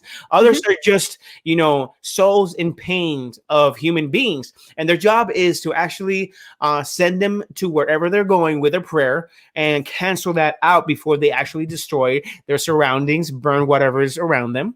And the thing about this is that the twist of this is that it's not only happening naturally, it's happening forced. So these characters that you see here are the main protagonists, especially the ones that have the protagonist of the entire show. Mainly is the one that has the shark teeth right there, and the name is Ash. Shinra. His name is Shinra. Shinra is the main character, and we follow him throughout the entire show. We don't want to really spoil too much about the show because it is so good that we want you guys to watch it. It's on Hulu, by the way. It's on Hulu, and I'm gonna tell you, the reason why I'm loving this show so much is because it's actually just like Bleach in the sense where what we think as human beings that we cannot say in terms of humor and reality, they say it in the show. Yeah. It's like if somebody answers like wrong, like it gives me attitude about something that I asked for, and I'm like, hey, calm down. Like, it's, why are you being so angry? But in reality, in my mind, I'm gonna freaking punch her in the face, so take it back. So it's like I enjoy so much that humor that it got me hooked. But not only that, every single character has great sense of humor, great synchronization with each other. The chemistry works perfectly. And there's one character that actually annoys me. That always, I don't know, this is always a trend with animation. But anime. And we'll find along the way the reasons why. I got explained why she is like this. It's actually a curse. But I spoiled something right there for Ash, but we're gonna continue watching the show. But anyway, were you watching it without me? No, I wasn't watching it because there's people in my job that actually watch Fire Force. Oh, okay. And they're like, I was like, why did you say this? But anyway, I was about to. No, I would never do that. I would never do that. But yeah, I want to say that I agree with you with everything that you said. I'm not a huge fan of anime. I have my reservations with it because I feel that they objectify women way too much, and that annoys me. So I found out reasons why they actually do that. Oh, then we have to talk about it later then. Yeah. But for that reason, I've never felt like attached to anime shows. I think the ones that I've liked are like Yu-Gi-Oh and Bleach, but then Bleach also I stopped watching it. And when Bianca suggested the show, I was surprised because when it started, I thought it was going to be about a fire department in Tokyo, and it ended up being a completely different thing. I have to say that I love the characters. I love the complexities that make up this show. This, in terms of every character's experience dealing with infernals and what brought them to be in Company 8 and join the Fire Force. And then also the complexities society wise, in terms that it reminded me also of the Hunger Games, because if you guys have read the books of the Hunger Games or have seen the Hunger Games, there's 12 districts, and each district is they're known for a specific thing. And I feel that Fire Force had kind of the same elements where there is a Fire Force, there's like 8 Fire Force in total, and they all deal with the Infernals in different ways. So that makes it for a fun show to watch. And then you start seeing them start to team up because of what is discovered in the first season, which I don't want to spoil it for you guys, because if you haven't seen the show, I would love for you to watch the show. And that to me is what makes the base of the show. And another thing that I have to say that I love about the show is the fact that even though each episode ends with a cliffhanger, it's a cliffhanger that leaves me curious to see what's going to come next. And even if the next episode ends up being a filler, it still pertains to the story in a certain way. And the show knows how to present the humor in it, but it also knows how to be very harsh at times and be very hurtful to you as a viewer, because there are certain scenes that are very hard to watch. But I really love the show. I feel like it's the first anime that I feel that I can watch up until it ends. I don't know if there's going to be a third season, because from what I saw on Hulu, there's only 2 seasons. And the second season is still running. Yeah, so Bianca can let us know if it's confirmed for another season. I think the first season has 24 episodes. They're 22 to 24 minutes each. So it's an easy watch. I think we're in episode 14. We're in episode 14, yes. So probably this week we're going to end season 1 and then go to season 2. But yeah, guys, this is on Hulu. I would definitely recommend you guys seeing this. It's an interesting show, and I was telling Bianca and Osvaldo, who watches the show too, that I would love to see this done live action. If it's done really well, I think it could be pretty epic, but I don't see it on Netflix. I see it in like HBO Max because of the different topics and how they deal with the terms of the Infernals, which is something that is very hard to watch in some occasions. So yeah, I give it a thumbs up. I love the show. No, that's the thing. My favorite characters, because after a couple of episodes, I actually took a closer look at one of the male characters that's very inspiring. And one is Obi, and the other one, like I said, guys, I'm super bad with names. I think he's the name of the lieutenant. I forgot the name of the lieutenant. Takesha, the one with the glasses. Hinawa, yeah, Takesha Hinawa. The one with the glasses. Do you have a picture of him? He looks exactly like John, and he has the same glasses as John. Oh, he doesn't look like me. Yes, he does. It's Takesha. It's Takesha. But yes, he does. Pictures. I'll show you which one it is. I love Maki. So where's the picture? Let's see. Maki's my favorite one. Maki's the one with the witch hat next to the one with the glasses. Yes. That's my favorite character so far. Obi is the one to the right. And then the far one to the right, he's the captain. And then Takesha is the one to his left, which is the only one with the glasses. Those two are my favorite characters, guys. And at the beginning, it was only Obi, but because and Takesha was close, but because there was an episode explaining their origins and how they formed Fire Force, that just actually set it off like, wow, those are my favorite characters, and there's so many to pick from, but Those are my favorite characters, bro. The character that John is talking about, the one with the glasses, he looks like John. John says no, but he looks exactly like John. Yes, he does. Yes, you do. Fine, but no. Stop being silly. Stop being silly. Fine, but no. Got it. But anyway, yes, let's read some comments before we actually move on.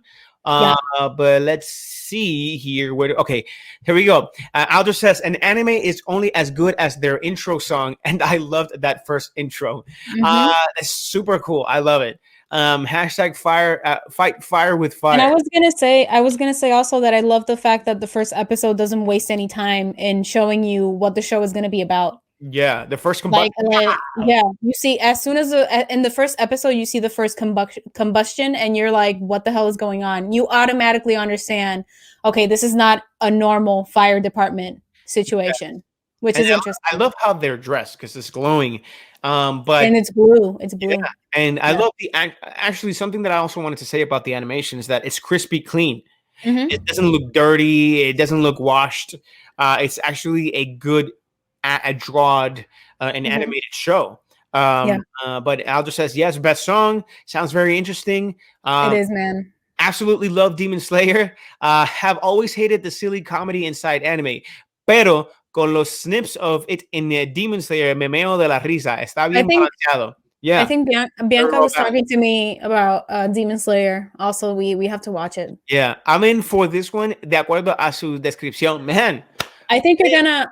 I think you're really going to enjoy it, Sparrowwolf. It has very interesting. It also has a lot of interesting religious takes on why certain characters do the things that they do. Yes. In the episodes, and it's mind blowing at times. You already get like within the first, like at the 7th or 8th, like in this probably the 8th episode or 9th. I think so. We see the first awesome fight. Yeah, like, it's like, oh my goodness, Jesus! Yeah. Like it's crazy. Like I love it. The Sparrowwolf. If you saw Soul Eater, then you might like it. It's made by the same creator. Sorry, I got what? What's going on? Sparrowwolf. Ese es mi anime favorito. Full Metal Alchemist. I have Nezuko tattoo on my arm. Oh, nice. Demon Slayer is pure art. Nice. Aldous, yes, I haven't found the movie yet. There's no release date for the US yet. Oh, sweet. Como un ejeredor que se ejerea.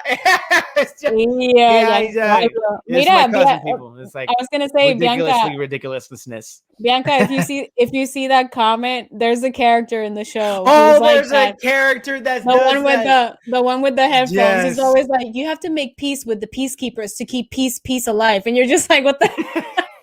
So we told Giancarlo that he reminds comfort us with your comfort zone, then you'll be too comfort to actually dominate my comfort zone because it will overpower your comfort.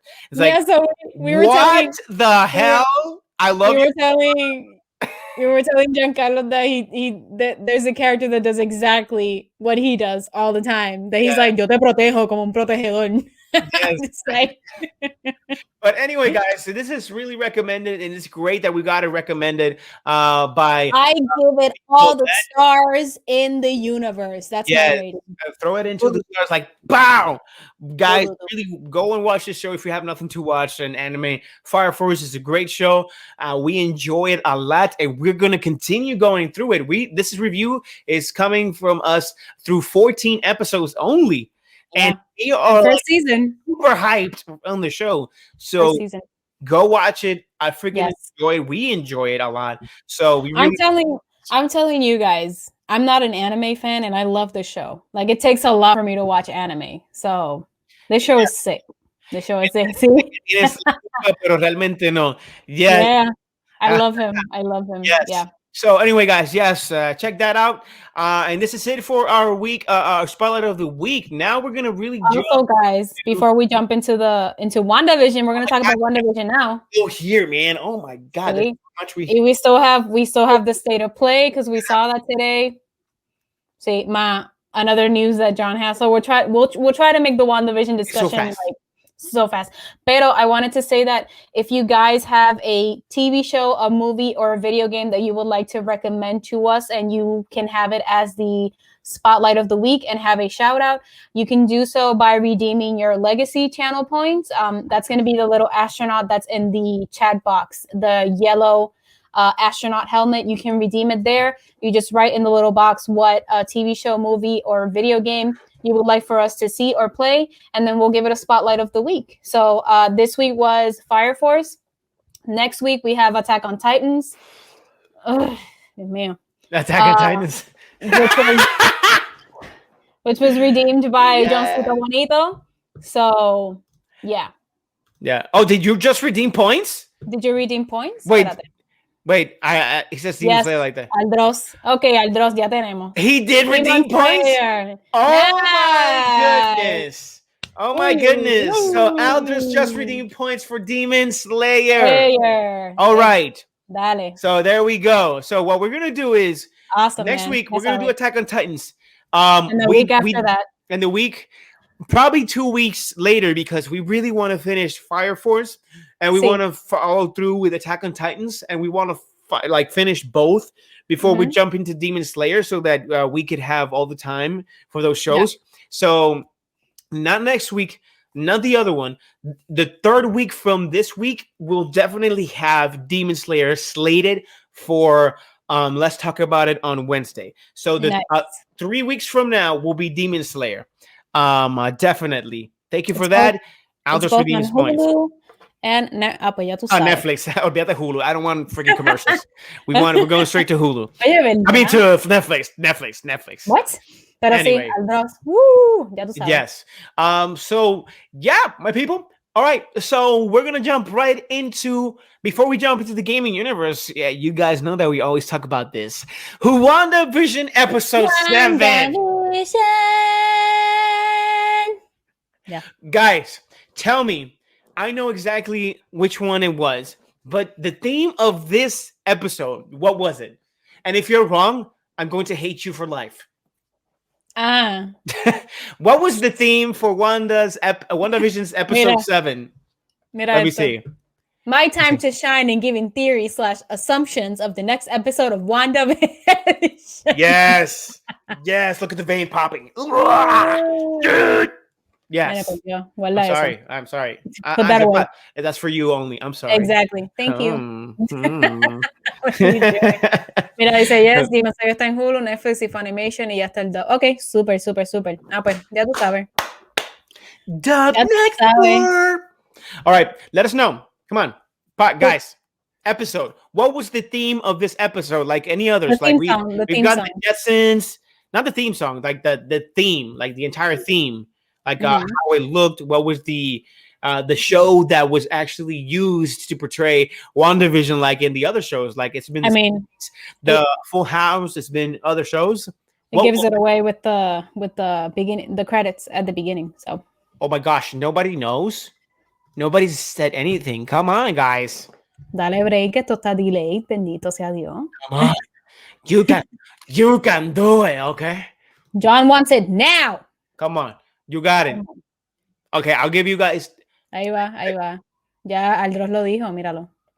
Come on, yes. Hey, va. The office. Oficina. La oficina. Office. It was the office, ladies and gentlemen. I freaking loved it. And this episode was interesting. So I was editing, and it was 2:50 in the morning. Modern Family, Paola, what? See, it was a mix of The Office. So the interview parts were The Office, but there were other elements of Modern Family. Lo que pasa es que we haven't seen a Modern Family, so we wouldn't know. That's fair enough. Specifically, what to associate it with. We associated with The Office because the entrance was The Office for sure. Was The Office. But yeah, I was editing. It was like 2:50 in the morning. And I decided to check at what time WandaVision came out, and it came out at 3. So I told John, hey, what the heck? Let's just wait 10 minutes. So we actually saw this episode at 3 in the morning as soon as it came out. And boy, it was so good. Boy, oh boy. What I an hate, episode, man. Oh my God. Oh my God. I want to let you start talking about it. I have to say that even though I love this episode, for me, it's my favorite episode so far, but it's because how they are dealing with the topics of depression and how people handle depression differently. This is reflected mostly on Wanda and Monica, and it's represented in such a brilliant way in the scene where Wanda and Monica have their conversation outside of her house. You see somebody who is still in denial with her depression and her situation, and you see Monica who overcomes this and gains the full force to embrace her powers. And I thought that was super, super awesome. But I have to say that I was really frustrated when this episode ended because I thought that I was pissed off because I thought that they announced that obviously what we were all expecting, that Agnes, the noisy neighbor, actually is Agatha, which I think most of us knew. I knew it in episode 5 when Sparky died. I knew that she was the one who killed Sparky as a way of punishing Wanda for exiting the hex to confront Sword. Yeah. Like, I had my suspicions, but when I saw that Sparky died, I said that was Agatha. She is above Wanda in this situation right now. And so with that ending, to this episode, I felt that the cut was so harsh that I was frustrated. My heart wanted to burst. And then they had a cutscene. They had a cutscene that for me, it didn't necessarily work. I would have preferred for that cutscene, mid-credit scene. Sorry, I said cutscene. What the hell? I would have preferred that mid-credit scene that they had would have been included after the whole Agatha confirmation / theme song, which, by the way, it's number 1 on iTunes right now. People are going crazy for Agatha All Along. Yes. Or Agnes All Along. I don't know the title, but her theme song. I would have preferred that mid-credit scene. It was Agatha All Along. Yeah. I would have preferred that mid-credit scene to possibly appear after the theme song with Agatha, and then that's how you ended the episode, because it was really pointless to me in as a mid-credit scene. But I have to say that the most powerful scene for me in episode 7 was Monica entering the hex. Because it was the perfect representation of somebody that had finally come to terms with everything that had happened in her life. This is including the conversations that she had with her mother and Carol, who is Captain Marvel.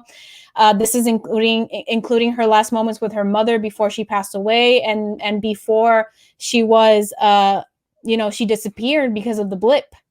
Yeah. And for me, it's one of the best scenes that I've seen in the MCU.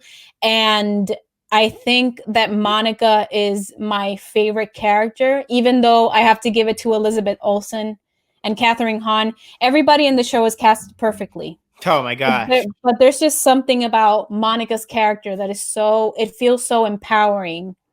Mm-hmm. And it feels so right. And it's a mix of what the actress Teyonah Parris is doing and the freaking writing. Like, she's so well written and so well executed that she is my favorite character of WandaVision. So yeah, that's what I think of the episode. I loved it. I loved it. Yeah, and here's the thing. I'm glad Aldro says that. It was the birth of a new superhero. Mm-hmm. This, ladies and gentlemen, for those who didn't know, and we were talking about this, and I always talked about in a certain episode, I always believed that Monica would become the new Captain Marvel. And she did. Now, technically, people are saying, no, she just became Photon. I think she might be Photon. If you look it up, it actually is a representation of that planet's own Captain Marvel. Now, and here's the thing. I truly believe that Monica kind of had a little bit, worse in how bad her loss was, because it was like that. So she didn't what the heck just happened? Now, I understand that Wanda's going through this heartbreak and all that. And again, I will excuse the fact that everybody goes through pain, through sorrow, through pain, through agony, completely different. But the reason why Monica's one was very different, and I understand it was like a bomb at that moment, was because I saw it coming because of the episode six.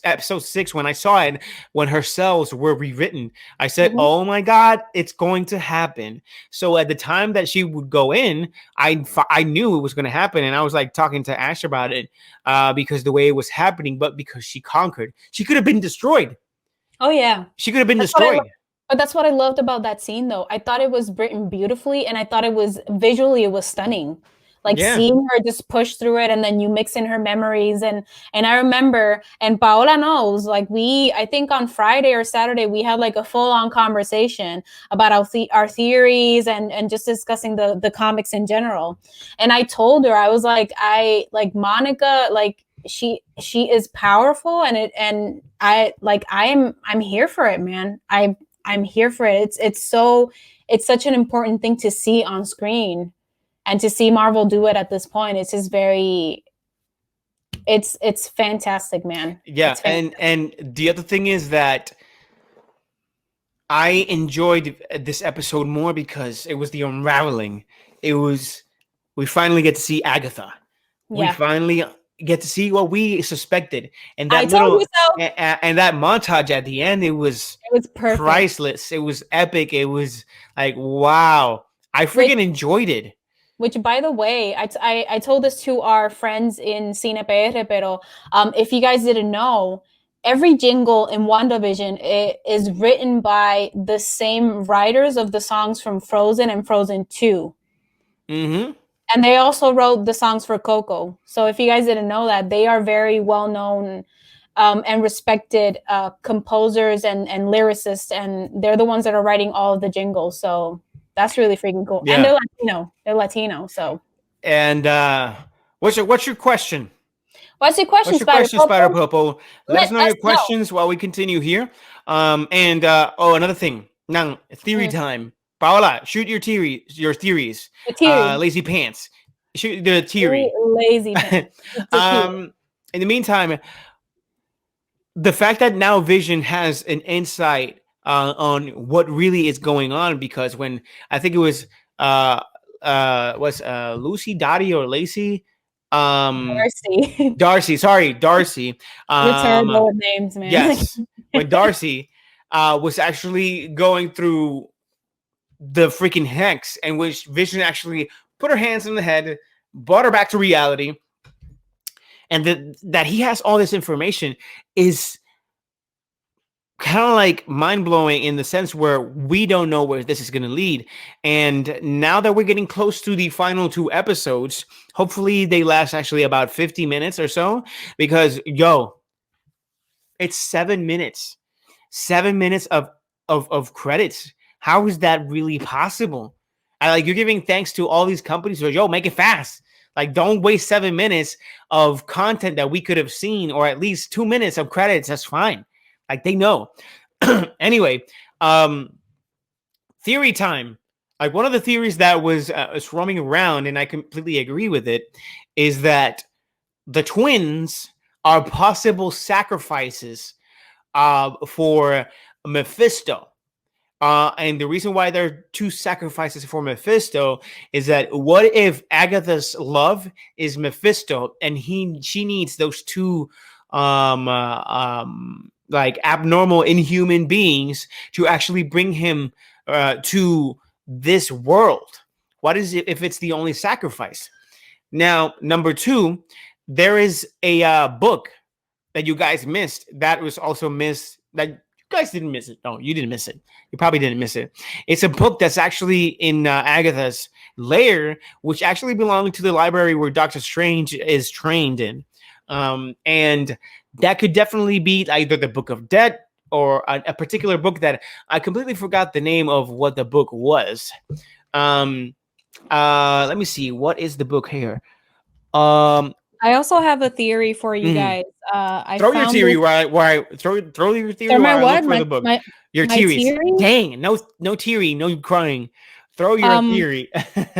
So I found this on Instagram. I don't know who wrote it, but it basically says, the theory says, Mephisto is the one keeping Vision alive and made the kids come alive. He will come kill Vision and take the kids back to his dimension. Wanda will go insane and in her madness start ripping portals to other dimensions in the multiverse, hence Multiverse of Madness. The Spider-Man movie is about what the other superheroes are doing while Doctor Strange fixes it.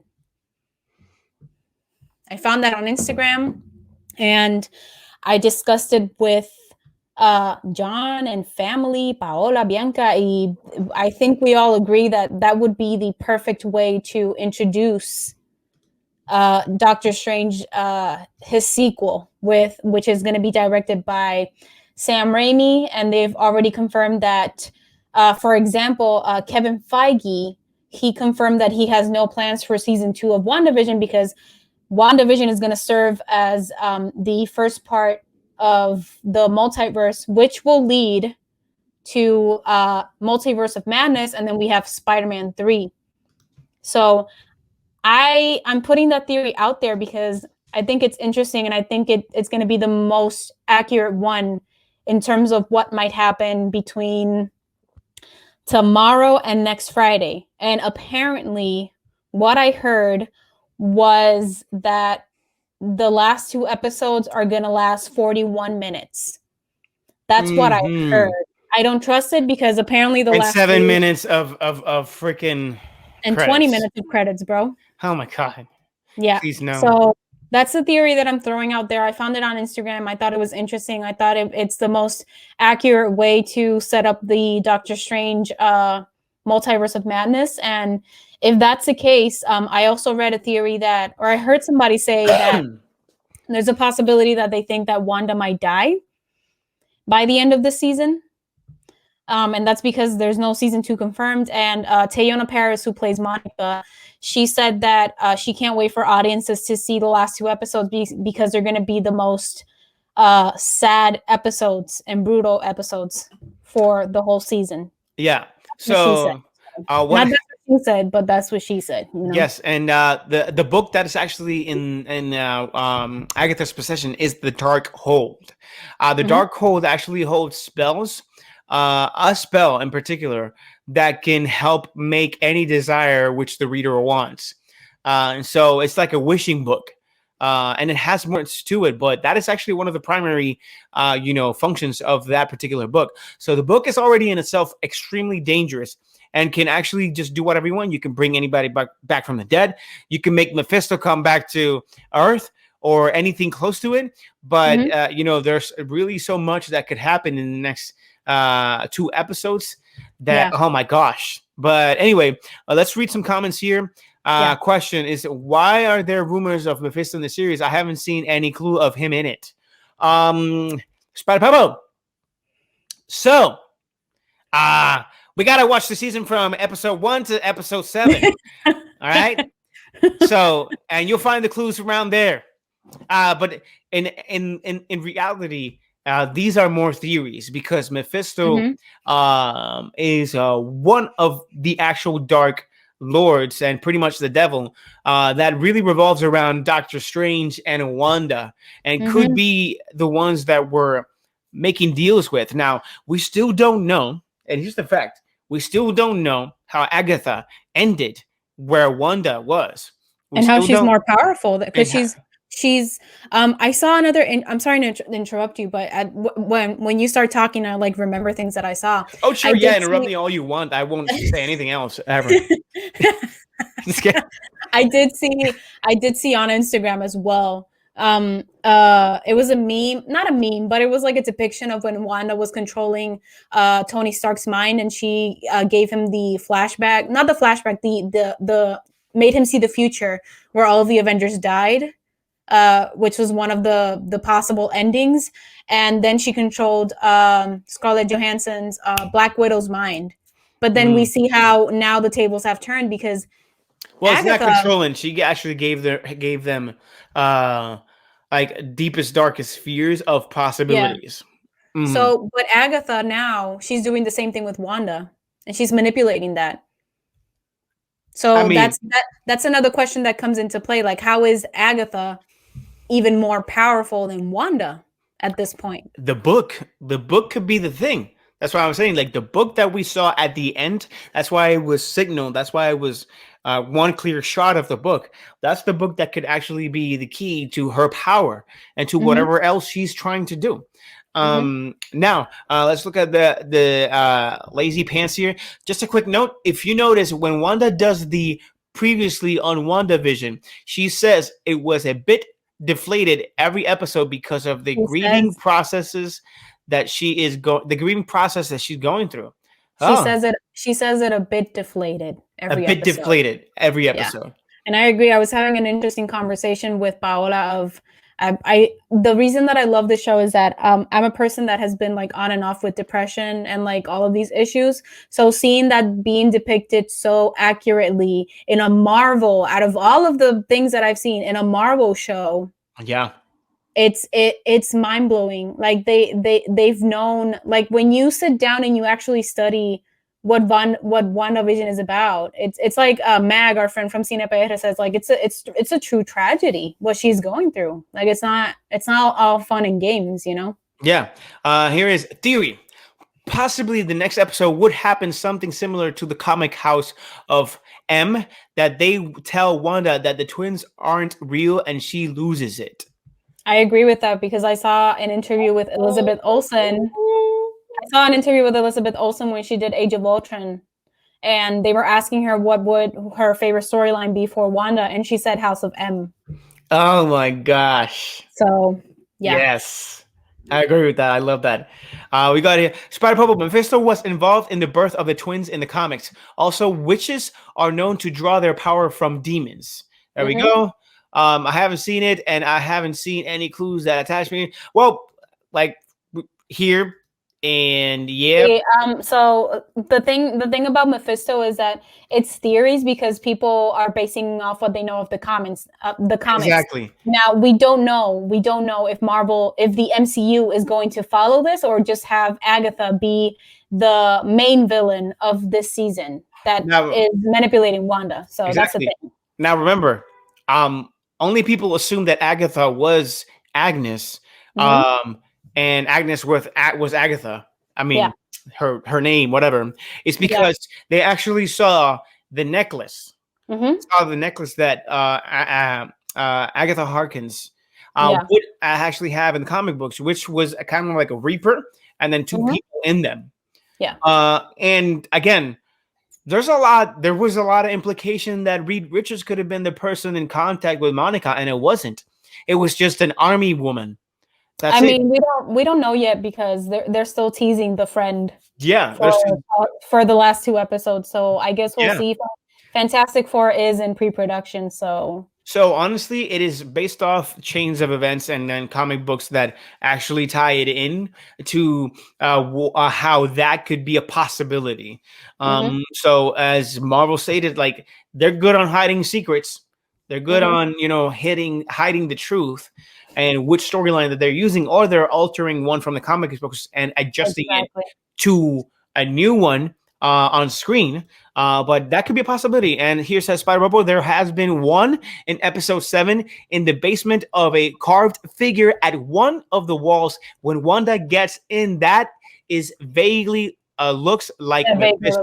Okay, nice. It vaguely looks like Mephisto. Yeah, like there are all other possibilities that she could be, getting her powers from Mephisto. There's all possibilities. It's all rumors, all theories, and we just got to get clues here and there. Yeah. I think this comment here, she says there is also a rumor that there is another witch in Westview. Don't remember her name. That I think she helps Wanda. I think this might be Dottie. Dottie? That's the blonde one? Yeah, I think it might be Dottie. I think. Yeah. So again, there's a lot of rumors. There's actually, every single bit of a reason to even doubt for things to be happening, because sometimes we just overly expect certain things and people get disappointed because they create this theory that it becomes the truth for them, and when it doesn't happen, they even blast out like the canceled things that happen. And so But I think that's what I love about this show, because we've had so many theories, and then in most episodes, what Marvel does is that they take out that theory and then they put like 4 other things that you weren't even thinking about because you were so focused on that one, like the whole Reed Richards thing. Yeah, and I bet everybody was expecting him in episode 7 or somebody from the Fantastic Four, but then that got debunked. But then we had the whole, that whole finale with like Agatha, which everybody was expecting it. But, at the same time, it was like, whoa. Yeah, and here's another one, and I just said it. Like, people never thought that Monica would become Photon / Captain Marvel in this series, because it didn't incline to anything. But when her cells got rewritten in episode 6, it actually at least told me, I was like, it's gonna happen. That will happen, because there's no reason for her cells to be like that. And if she tries to go in again, it probably will happen. And it did. Yeah. So I got at least one theory right. And lastly, before we jump into another section, which is our last section, due to his connection to Ghost Rider, I hope Mephisto is played by Nicolas Cage. I would love to see Nicolas Cage. Can you imagine that? No, pero we still have to. We still haven't seen the drop of level of Mark Hamill, Luke Skywalker type of character yet. Paul Bettany says that it's the thing. That's the thing.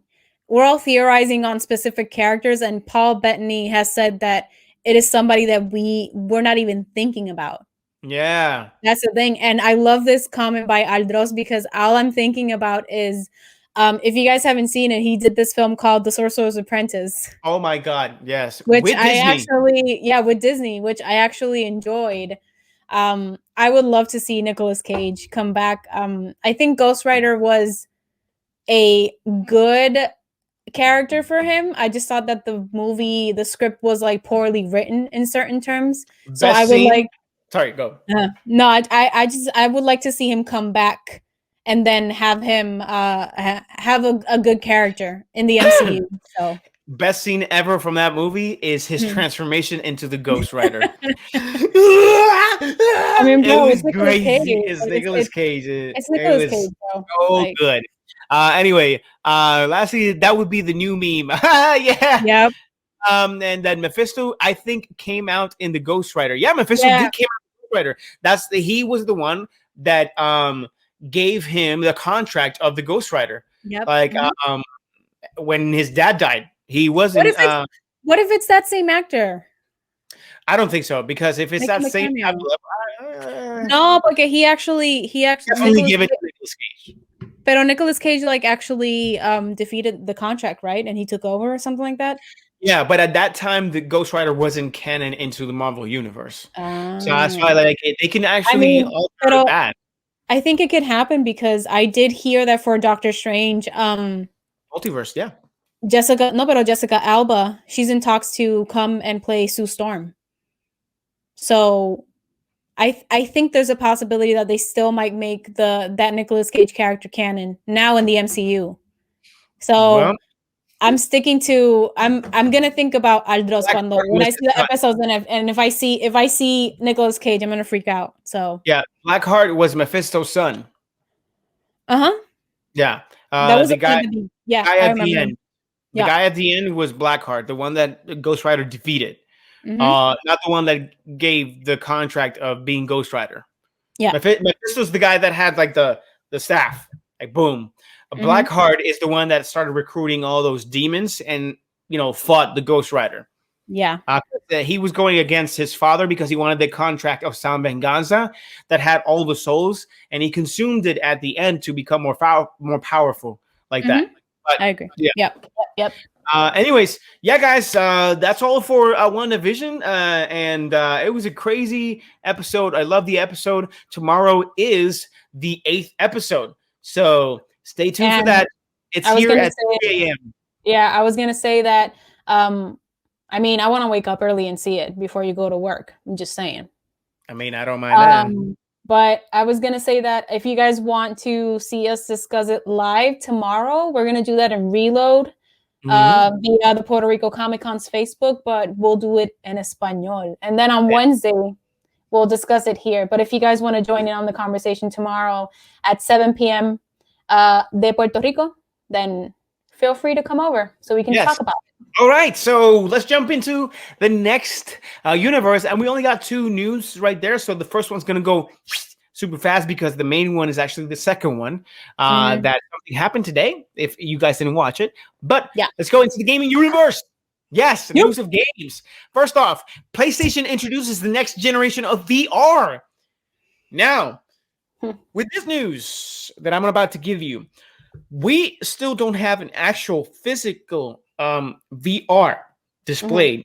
This is actually news that came from Sony. I believe it was like almost 2 days ago or 3 days ago that they said that they're working on a new VR system for the PlayStation 5 that actually has way better immersive graphics and vibrations, field of view, sense of reality. And they're working heavily on this because they actually want to move forward with VR gaming and create more games. Now, the fact that this is happening is fantastic because it is actually closer to the release of the PS5. As for when the PS4 was released, it was a little, it was like mid-term of midlife of the PlayStation 4. And I say midlife just because of when PS5 came out, but it still has its long life. I think it came out about 3 to 4 years after, or was even announced 3 to 4 years after the PS4 was released. And it was good, it was good, but still it had his competition with the PC versions of the VR, which are honestly like hugely advanced. But the only worry that I have is that when they announced it, they did announce that it has less cables, but it does have one direct cable connecting it. As to, there are some VR systems already that are wireless for PC. But nevertheless, we got information that we're getting a new system. System for PlayStation 5, new entertainment, and that's something that I'm counting on us getting so that we can be more immersed and even more scared of things when we were watching it like that. So it's insane. I was gonna say that I feel that seeing how the PS5 looks, like the graphics and all of that, I think it's gonna be sick. It's gonna be sick on the PS5. It's gonna be insane. And I would love to play a horror game at some point here on our Twitch channel. I think that would be very interesting. Interesting for you guys, not for us, but we suffer for you because we love you guys. So yes. So with that short news being said, now we're gonna jump into the real dandy of the day, which is state of play highlights. Did anybody see the state of play? The state of play is PlayStation's presentation of their games. It's like PlayStation's Nintendo Direct. Yeah. If you guys didn't see it, we got the gist for you right now. And Ash is gonna start it off because she got it her notes, and she's pretty much gonna start talking about each of the titles, and I'm just gonna give my opinion. But here we go. Okay, so basically what they did was it was a 30-minute presentation, and they talked about 10 games, but it was kind of the same situation from the Nintendo Direct. I think they only presented probably 2 to 3 new games, and then a sneak peek for a very expected game. And they just basically confirmed what titles from the PS4 are jumping to the PS5 and what games that did not have a release date will have a release date. So I want to start with Crash. I'm going to start it in order. Crash Bandicoot is coming to PS5. It is receiving an update at 4K at 60 frames per second. And it will also give you the ability to save transfer from PS4 to PS5 with an upgrade available. This is going to be available on March 12, 2021. So I think this was expected in a way. I struggle with Crash Bandicoot. I love the character. I'm terrible at the game. If you guys want to see how terrible I am, when I used to have my section, the unskilled gamer, remember those days? Yeah. I played Crash Yeah. Bandicoot once here on Twitch, and I stayed on the same stage for almost 2 hours. So you should check it out. You can check it out on our YouTube channel if you want to check that out. Yeah. But yeah, this was expected. I have to talk about Returnal. Returnal was, oh my God, Returnal was insane. one of my highlights. So we got a sneak peek at kind of what the game is about and the gameplay. I have to say that this game is visually stunning, and it presents a collection of different enemies. Every time that you die in this game, everything restarts, from the location of the enemies to the space where you're in. And I think that's something that's very it's new, because usually what happens in a video game is that you die and you kind of know a certain path or pattern to follow so you can defeat that enemy. But I think Returnal is going to make it very hard for you to overcome this game. It also allows players to interpret Celine's story, who is our main character, by putting the pieces together. So in every section that you visit, you're going to get like a piece of her nightmares. The one that they showed specifically in the presentation was her house. And you have the option of going in and then discovering what might have happened, or why is it tied to her nightmare. And they also confirmed a release date, which is going to be April 30th, 2021. So that is in less than 2 months. So I'm excited for that one. I think that was my highlight. This game is pretty good, and the way that I see it, because one, of course, graphically it looks amazing. It should look amazing because next gen actually allows you to increase that oomph and that engine and that so good type of feel to play this game. Like Call of Duty, I didn't even know that they could do this, but it's just a feature. But Call of Duty, Cold War. When I'm playing it in PS5, the triggers themselves actually jam in a way where it feels, or actually they force, it feels like you're actually pulling the trigger of a gun. So they do this resistance that it's really good. It honestly, I would not prefer it, but the fact that that function exists in the controller is amazing. I took it off because it was giving me trouble trying to kill people in the game, and it made me look like I was just a baby born playing Call of Duty that has no idea what he's doing, or when he kills in the game. I don't kill him in the game. But yeah, so it's something that I would love to see what it does and what it incorporates in the actual function of it. So I'm excited for this game. Yeah, me too. It really looks stunning from all of the things that, and how they explain it too. I think it's going to be an interesting game, honestly. Yeah. Another highlight is Knockout City. This is also coming to PlayStation, but Nintendo Direct actually had they had their first preview last week during their event. They did announce that a crossplay beta will be available on the official website, which is www.knockoutcity.com. This game, I talked about it last week. It was one of my highlights in the Nintendo Direct. It's kind of a mix of Fortnite with dodgeball. And then, but there's like specific arenas where you can use either a person as a dodgeball, or you have an actual ball, or you have a grenade that serves as a dodgeball. And then it gives you the advantage to also play with a team. So if the other person that's playing against you is only one person and you have three, you're probably going to have more advantage than that player. So I think it looks interesting. You can customize your characters and to your liking. So that was kind of like, I wasn't surprised about that one, if I'm completely honest. And I wasn't that motivated for either. Yeah, I think it's an okay game. I think that once we actually have it and get the gist of it, and I think it'll be fun to play more multiplayer-ish with your friends and family, etc.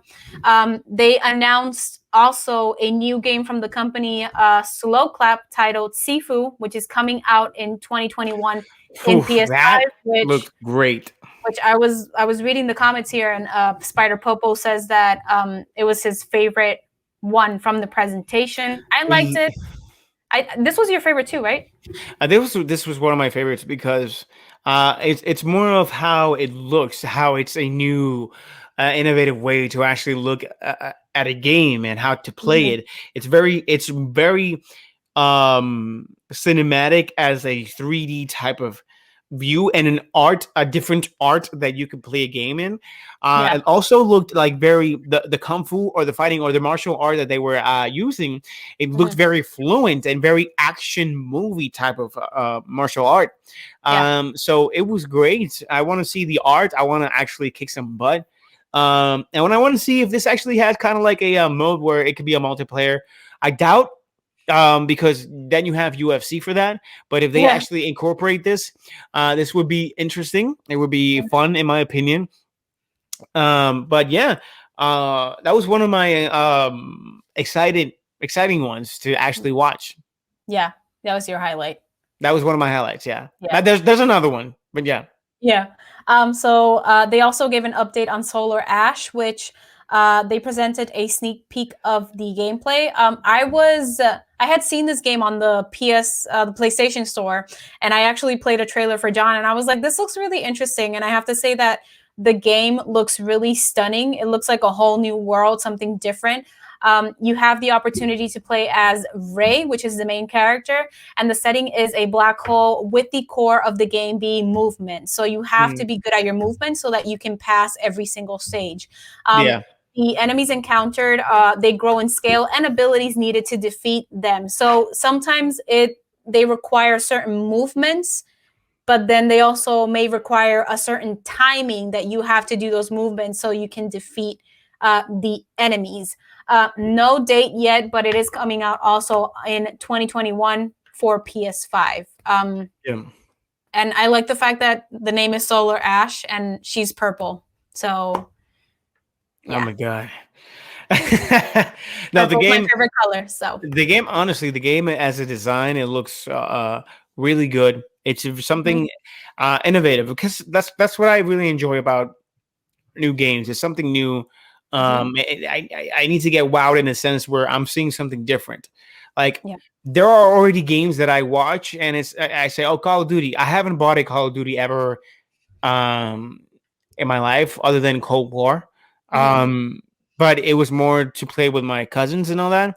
But Call of Duty, the other ones that I've played, I've actually played them because my friends at lend them to me. And Warzone and the Black Ops 1 Battle Royale that was free. They're all free. And I already explained the reason why I would never, ever, ever buy a battle pass from Call of Duty. All right. So if you want to look at that video, look at that video on our YouTube. Why I won't do that. But anyway, I like it. It looks good. I'm not actually anticipating. I'm not waiting for it, but it's okay. It's okay. Yeah. Yeah. Another one was announced a new Five Nights at Freddy's titled Security Breach. It's coming out on PS5 in 2021. Kind of the same concept that we know of Five Nights at Freddy's, but of course a little bit more high quality and a better design of the characters. I am intrigued by this one. I was actually having another conversation with Paola, and she sent me all of the lore of Five Nights at Freddy, so I have to get on that. And I told John that I think this might be another interesting game to bring to Legacy Masters, since we are officially dedicating Legacy Masters to only scary / horror games. Yeah, for now. That's what people are enjoying and watching my misery and your enjoyment of watching my misery and your cool. Exactly. And my chill. I am screaming like crazy. And is a scream queen. Guys, if you haven't seen it, you should go to our YouTube channel and the Legacy Universe and watch the compilation of best scares. Of Resident Evil. There's one that I barked like a dog. I screamed like a dog. She screamed and it sounded like a dog barking, so I put the dog emoji. So before we go, I'm just gonna put it on so that you guys can see at least that part.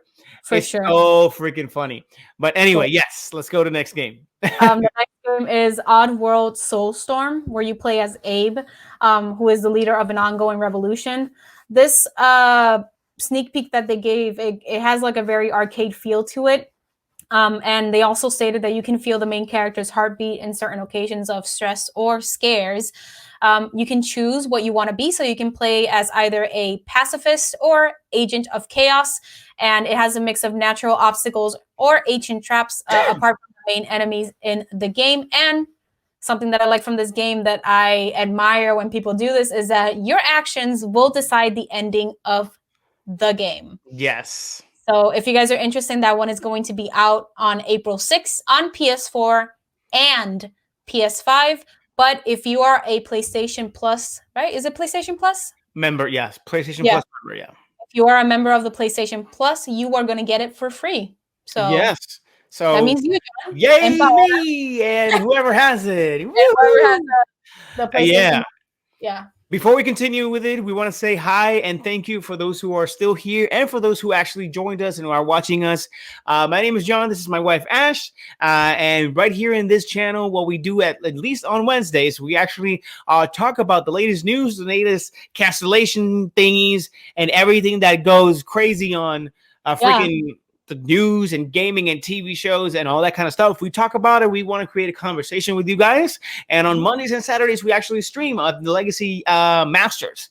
But yes, we're talking about right now the state of play highlights and what was our favorite things. Yep. Wepa, Surfing Boy 24, que la que hay, mano, y Sparrow for Primo, que la que hay. But yeah. We're going to get to the comments. Let me just show a few of the comments right here. Like I said, Spider Popo said that's Saifu. Is that how you say it? Favorite one from the presentation. And then Aldro says, and this is a funny comment. He says, I was hoping they would hire the guy in charge of Zelda so that he would announce that they don't have no updates on Horizon. When I saw that in the Nintendo Direct, I really thought that it was going to be like, hi, I have no updates. Have a good day.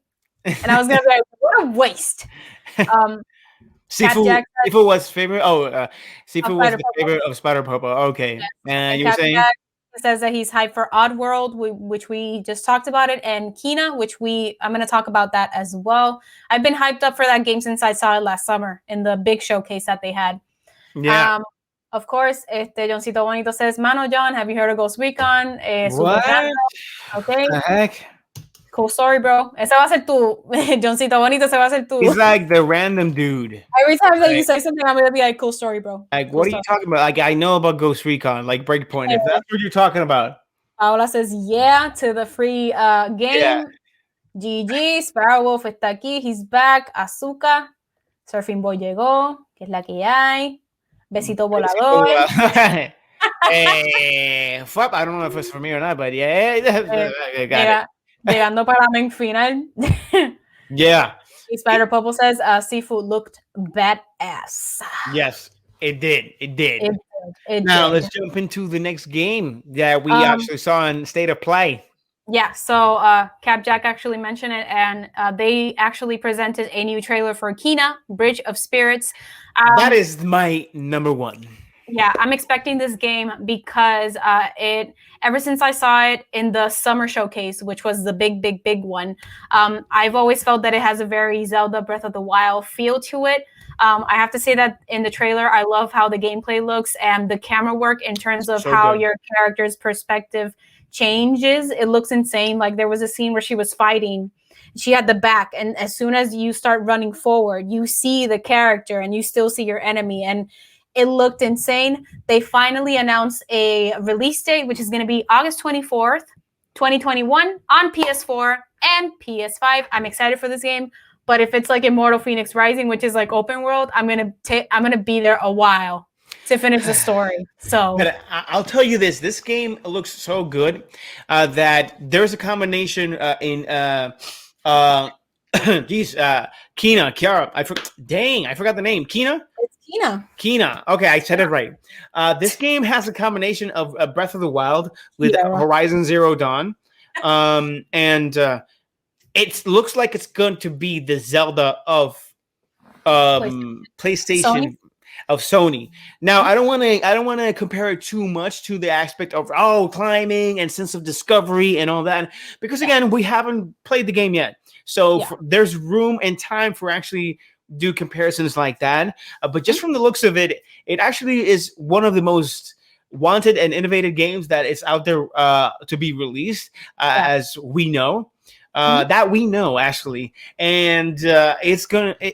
I just love the artwork. That's what I love the most. Like the point for me is when the fact that you're creating a video game in itself is amazing, but when you go out of your way to create something that really doesn't exist, your mind has to be going super powered and not even using too much references. They can still use references from things that exist and mold it. Yeah. But it's not like creating a world like, let's say, like Last of Us. The detail in Last of Us and how it looks and how it's very real. That is what you appreciate.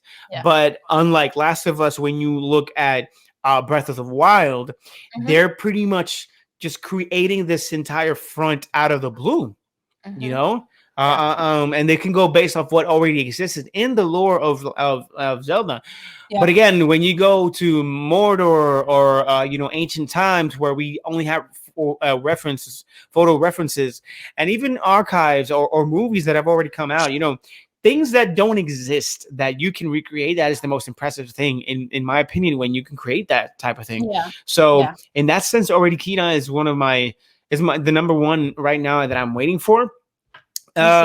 Again, Resident Evil was one of them that they didn't announce. They didn't need to, because everything is already there for Resident Evil, and Resident Evil comes out, I believe, in May. I think it's or March. Yeah, I think in May. I think it's in May.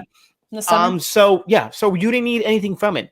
But we'll talk about, you know, that thing about what didn't appear and you don't need to be mad type of thing later on. But continue. Yes. Yeah, so I'm expecting Kina. I think I'm gonna have a really fun time playing it. I agree with what you say, that it that's why I said it has a very Zelda feel to it, but the graphics are PlayStation graphics. That's the only difference. You know, it's not like Immortals. Immortals has their graphics, and then you have Zelda, which has amazing graphics as well.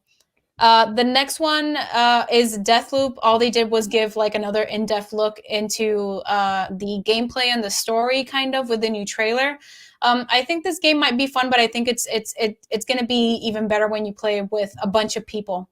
Yeah. Because the purposes of this is that you have to die and die and die again until you reach your main target that you have to kill. So I think it's fine. Yeah, I'm not too psyched for it. Yeah, me either. The last big highlight was the fact that I think this was something that people were expecting from this showcase, and it is that Final Fantasy closed the showcase with the announcement of the Final Fantasy VII Remake, which is titled Integrate. Integrate. I think it's Integrate. So. So this basically means that it's going to transform. It's going to transform. I said it again. Oh my god! It's gonna transform the game into real life, guys. No, I'm kidding. It's going to transfer. There we go. This remake, which was very celebrated in 2020, to PS5, but it's gonna include photo mode, 60 frames per second, and a new episode featuring the character of Yuffie. So. Yuffie and Soto, yeah, or something like that. Yeah, and then they're gonna upgrade they're gonna upgrade the graphics and cross it to next gen, which is PS5. Yes. So when you get it to PS5, they actually presented the difference between playing it on PS4 and PS5, and it was living to the expectation, and actually completely changed the rendering. It changed the high definition. It changed to the 4K resolution. Everything was there, and it was great.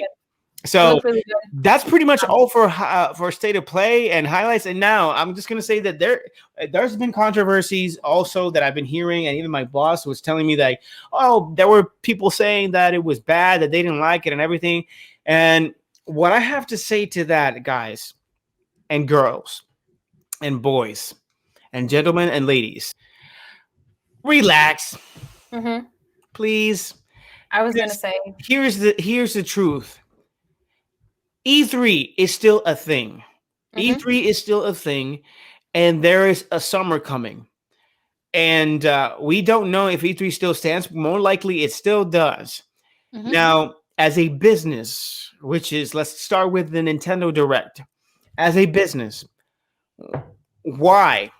If there is a convention, whether it is physical now or it's going to be digital, if there is a convention when every single system unites, every single company unites, and all fans of all those companies, of all those systems unite, why would I waste my best presentations, my best titles, in a presentation for my dedicated viewers, which are Nintendo fans or Sony fans?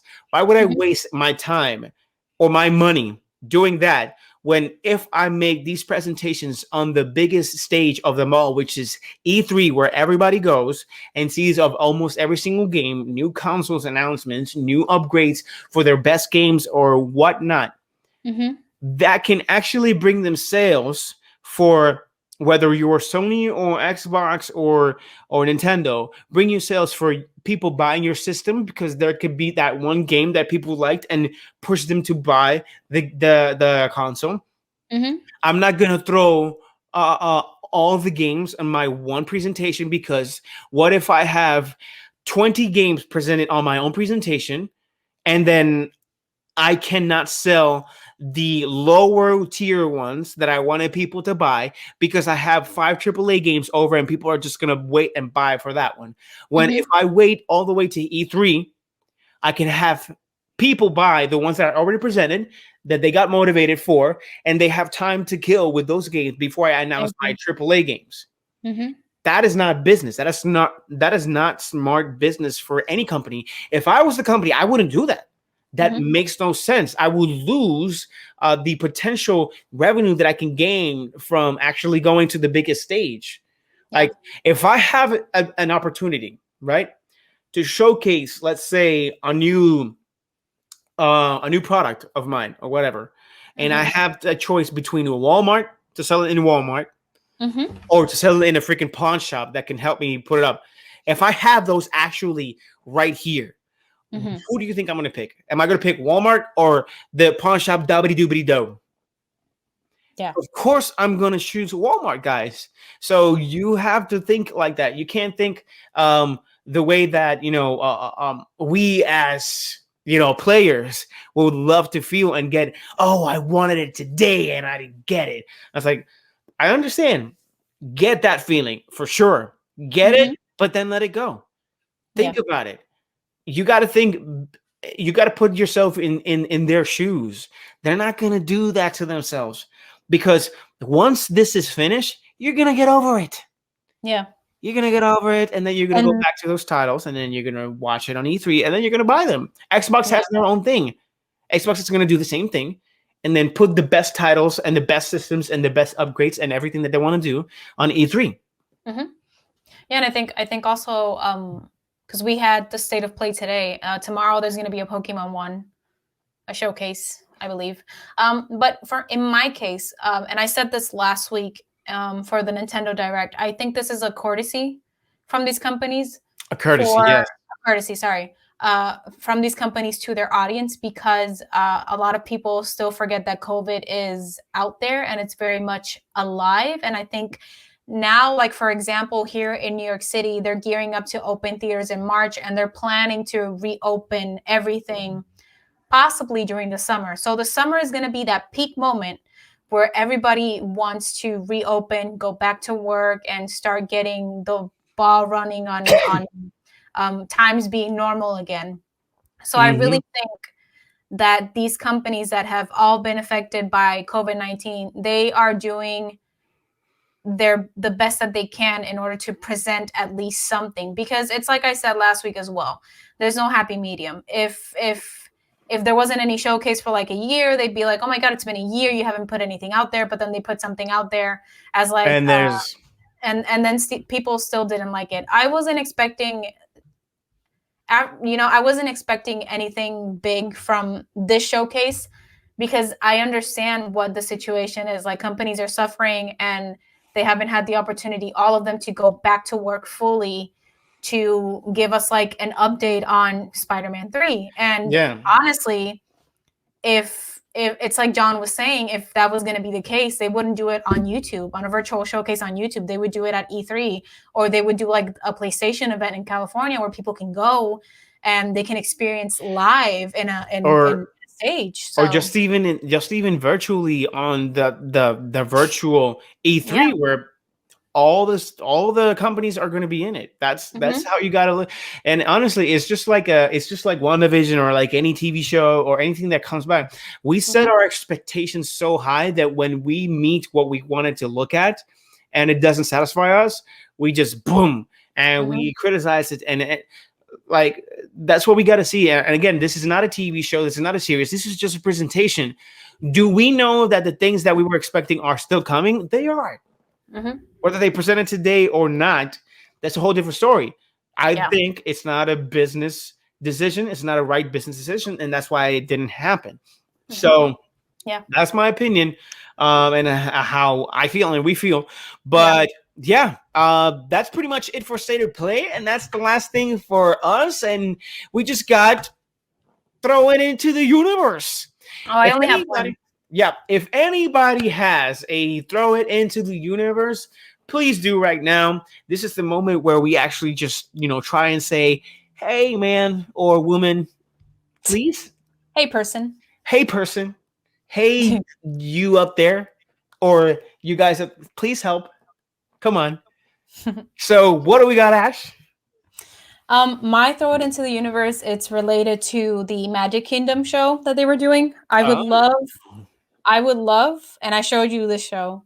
I would love for Disney Plus to make a series based on Fantasmic. Oh, wow.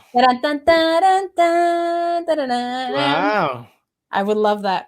It's one of my favorite. It's the show that I go to see when I go to Orlando in California. It's on my top priority. I have to see it every time. And it basically tells the story of Mickey Mouse and his journey in becoming a sorcerer Mickey. But in this journey, you get to see like the heroes and the good side of life, but then you also have how the villains take over Mickey's dream, and then how he has to fight against the villains with the heroes in order to become or accept his true power as Sorcerer Mickey. So if you guys haven't seen the show, go to YouTube, check it out. It's a fantastic show. It incorporates so many Disney characters, and I think it would be a blast to see it as a series. And let me tell you something, guys. I don't know if you didn't notice. I think I'm wrong. No, I don't think I'm wrong. It's a theory. So The Sorcerer's Apprentice, the movie with Nicolas Cage, I truly believe is a shadow of, it's literally Mickey is the apprentice and learning, because this movie was from Disney. And they don't deliberately say it right there, but I truly believe that in that movie, the apprentice, which is the kid that is growing and gets bullied and stuff like that, he's Mickey. And I'm watching this movie, I'm like, wait a minute, this was made from Disney, and what the heck? And it uses also elements from Fantasia, which is a film that John hasn't seen. But I want him to see it. If you guys don't know what Fantasia is, the mop and everything. Yeah. So if you guys don't know what Fantasia is, it is a classic animated film from Disney. It's like a masterpiece. It's on Disney Plus. Definitely check it out. And it's kind of the story. It's kind of what Fantasmic is based off. Only the Fantasmic show, they obviously want to use all of the elements of the characters because they're at a theme park. So why not use them all? But I want to throw that out into the universe now that they have opened the doors with a Magic Kingdom series. And I hope that every park gets a series, especially I would love to see Animal Kingdom too. Like I'm such a nerd. But yeah, I'm going to throw that into the universe. So yeah, today I got nothing to throw into the universe because so far I've been satisfied with everything that I've seen. But I'm pretty sure going to have one next week because there are so many things that are coming out, like movies, and I feel a lot of satisfaction from them. Well, I think I have another one. But you have another one? Okay, go. I just want the Star Wars franchise to get better. I'm throwing it into the universe. I'm suffering. Yes. Star Wars is crashing and burning. Again. Oh man. And wait. Again. I got another one. Please cancel culture. It's getting Nice. cancel culture. Culture. It's getting too out of hand. Yeah. It's getting too out of hand. It's getting ridiculous. And it lost its purpose from like after the first month. I think. And that's why we're making this session like week to week cancellations. And I think it's a very fun section to have where I truly believe, and those who are watching, makes sense that what is being canceled week to week can be extremely ridiculous. So thank you for seeing that. And I appreciate your thought. And even if you're against me, it doesn't matter. I appreciate your thought as well. We welcome that because nobody is right or wrong all the time. So that's the freedom of having free will and to have your own opinions and stuff like that. But the truth of the matter is the most important thing of all of it is to have respect for one another. That's the most important thing, honestly. But yeah, so that is it for today. Thank you guys so much for joining us. It's been 3 hours. It's been 3 hours, my people.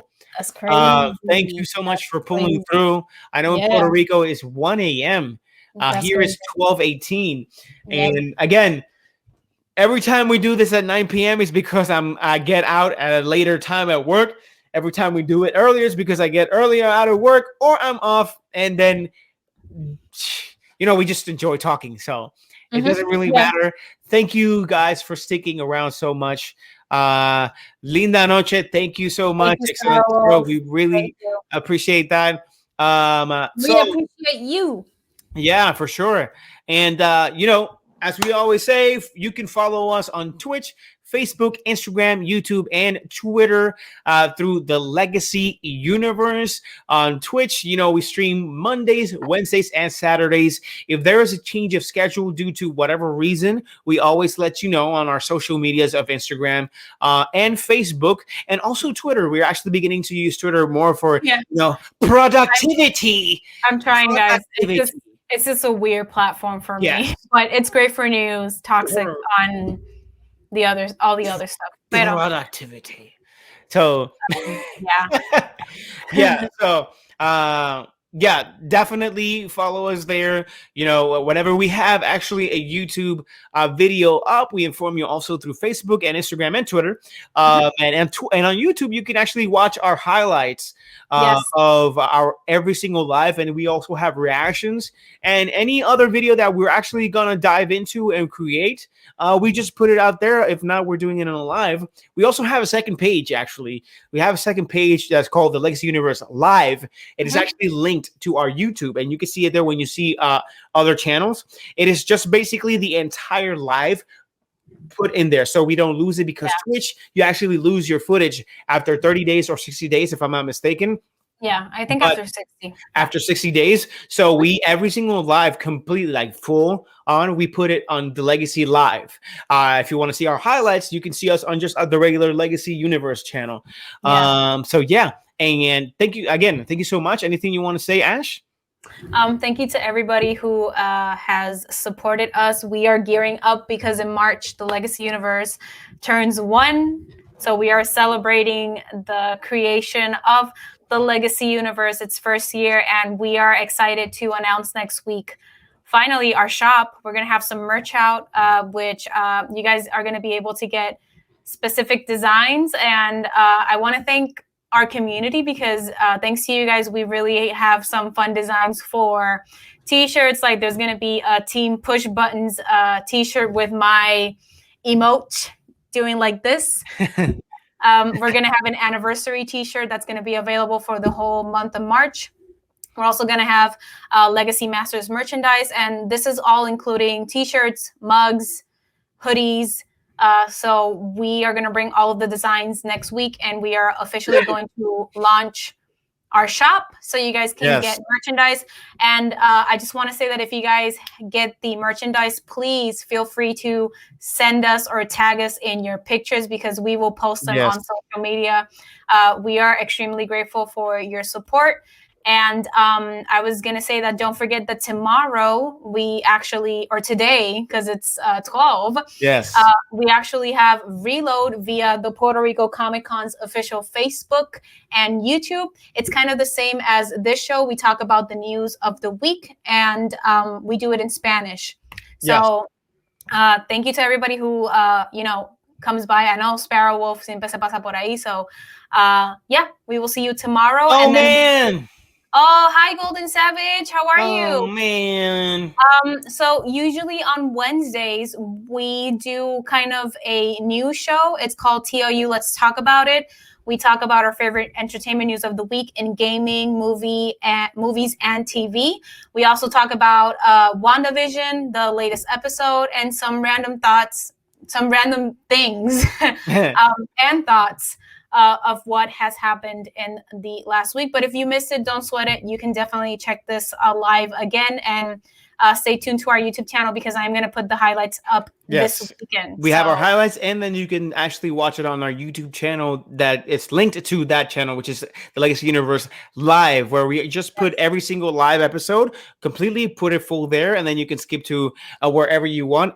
I think, I don't know if we have done it yet, but I think we're just going to, on YouTube, we're going to put the sections by the minute so that if you want to go down to that one particular section, you can just click on those minutes and then it will head you, it will put you straight into that one so that it could be easier for you guys to actually maneuver throughout the entire 3-hour live because it's not easy. It's like, oh my God, where is the topic that I want to see? God dang it. And we usually do this every Wednesday. If it's not at 9, it's at 7.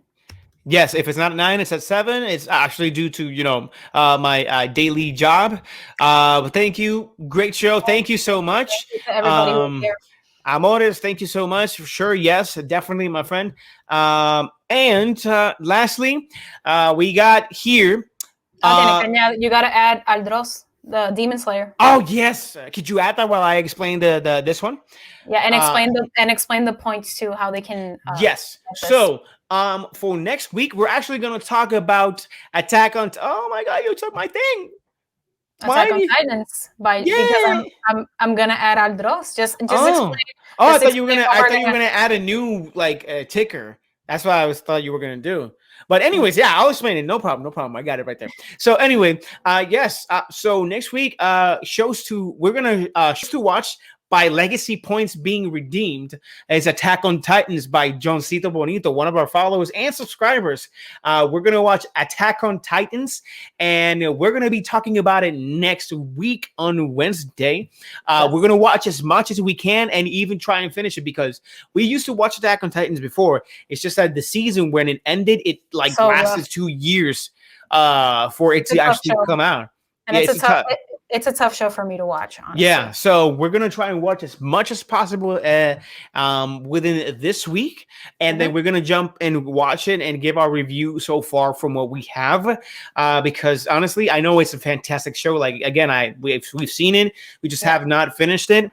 But we're going to do as best as we can to continue watching it. And we're going to talk either way about it on Wednesday. Again, by the points redeemed by Johncito Bonito. And Demon Slayer was also redeemed by Aldros86. So we're going to watch Demon Slayer, but Demon Slayer is going to be talked about 3 weeks from now. So we're going to have next week of Attack on Titans, and then a week after that we're not going to be talking about any spotlight in terms of points redeemed, but the week after that, which is I think the second week of March, we're going to be talking about Demon Slayer because that gives us room to actually finish Fire Force, which we talked about today from everything that we've watched. Give us room to talk about and watch Attack on Titans, and then give us room to actually watch Demon Slayer.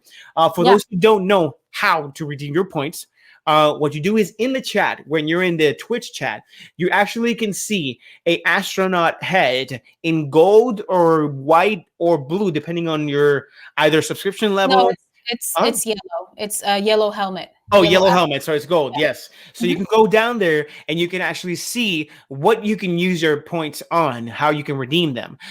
What's already there can actually explain how many points you need to redeem a certain feature that you want to utilize. Like, say, for example, me speaking for 5 minutes, like Tony Montana, like requesting a TV show, or me playing a video game like this, like a freaking. If you guys redeem that, I'm going to be so annoyed. But, Oit the sparrow. Yes. We definitely play blinded because we actually wear contact lens and stuff like that. But there's so many features that you can redeem your points with. And we're going to continue adding more stuff there. And even for our subscribers, we're going to have special things coming. But I mean, we pretty much say this every single a Twitch stream. It's because there's so much we want to do that it's tough, but it's exciting at the same time. So, again, thank you guys for being here and for supporting, and you guys have been great. And thank you so much once again for being part of this. And we're gonna read right here. That's my surprise face. Oh my God. Yeah, for sure. Yes. Yeah. And then Paco Garruk. Hey, man. Saludos. Welcome. What is up? No, you are great. No, you are. You are great. No, you are, man. No, you are. No, you are. Look at Sparrow. Sparrow, please. Control, mano. Mira, imagine like 5 minutes me being like, hey guys, oh my God, you have to go through like the the tunnel stuff, and John's gonna be very annoyed. But we will see you guys on Saturday. Friendly reminder that we are continuing our Legacy Masters section, and we are gonna play Outlast Whistleblower. Whistleblower. We're gonna continue the Outlast theme. We're gonna finish it, and that's gonna be a Saturday at 9. Let me check your schedule. Yes. And officially, I believe, is it next week or the week after? We're finally getting the new capture card so that the game doesn't skip and the sound doesn't skip every now and then, so that you guys can hear it to a 1,000% accuracy and enjoy it even more than the 99% you guys are enjoying it. So on Saturday, it's going to be at 7. Yes, Saturday. 7 p.m. Yeah, this Saturday. So you guys can come over here, and you can watch. You can watch John basically scream. Yeah. And me being chill. Guess so. Yeah. So. I guess so. Yeah. I guess so. So, anyways, lastly, hopefully soon we can play MK11 and have some fun. For sure, man. I want to do that again. We just got to plan that out. But thank you guys so much. Oh, I think soon enough we're gonna make a Discord for everybody to join also and be in there, and then we can do exactly that. I can enjoy, have some fun, and then we can play games and all that. We're gonna have a. There's a lot. There's a lot, guys. Yes. All right. So again, here, and thank you so much. You know it. Thank you. Anyway, oh my God. Thank you so much for being here, guys. See you on Saturday. Bye-bye.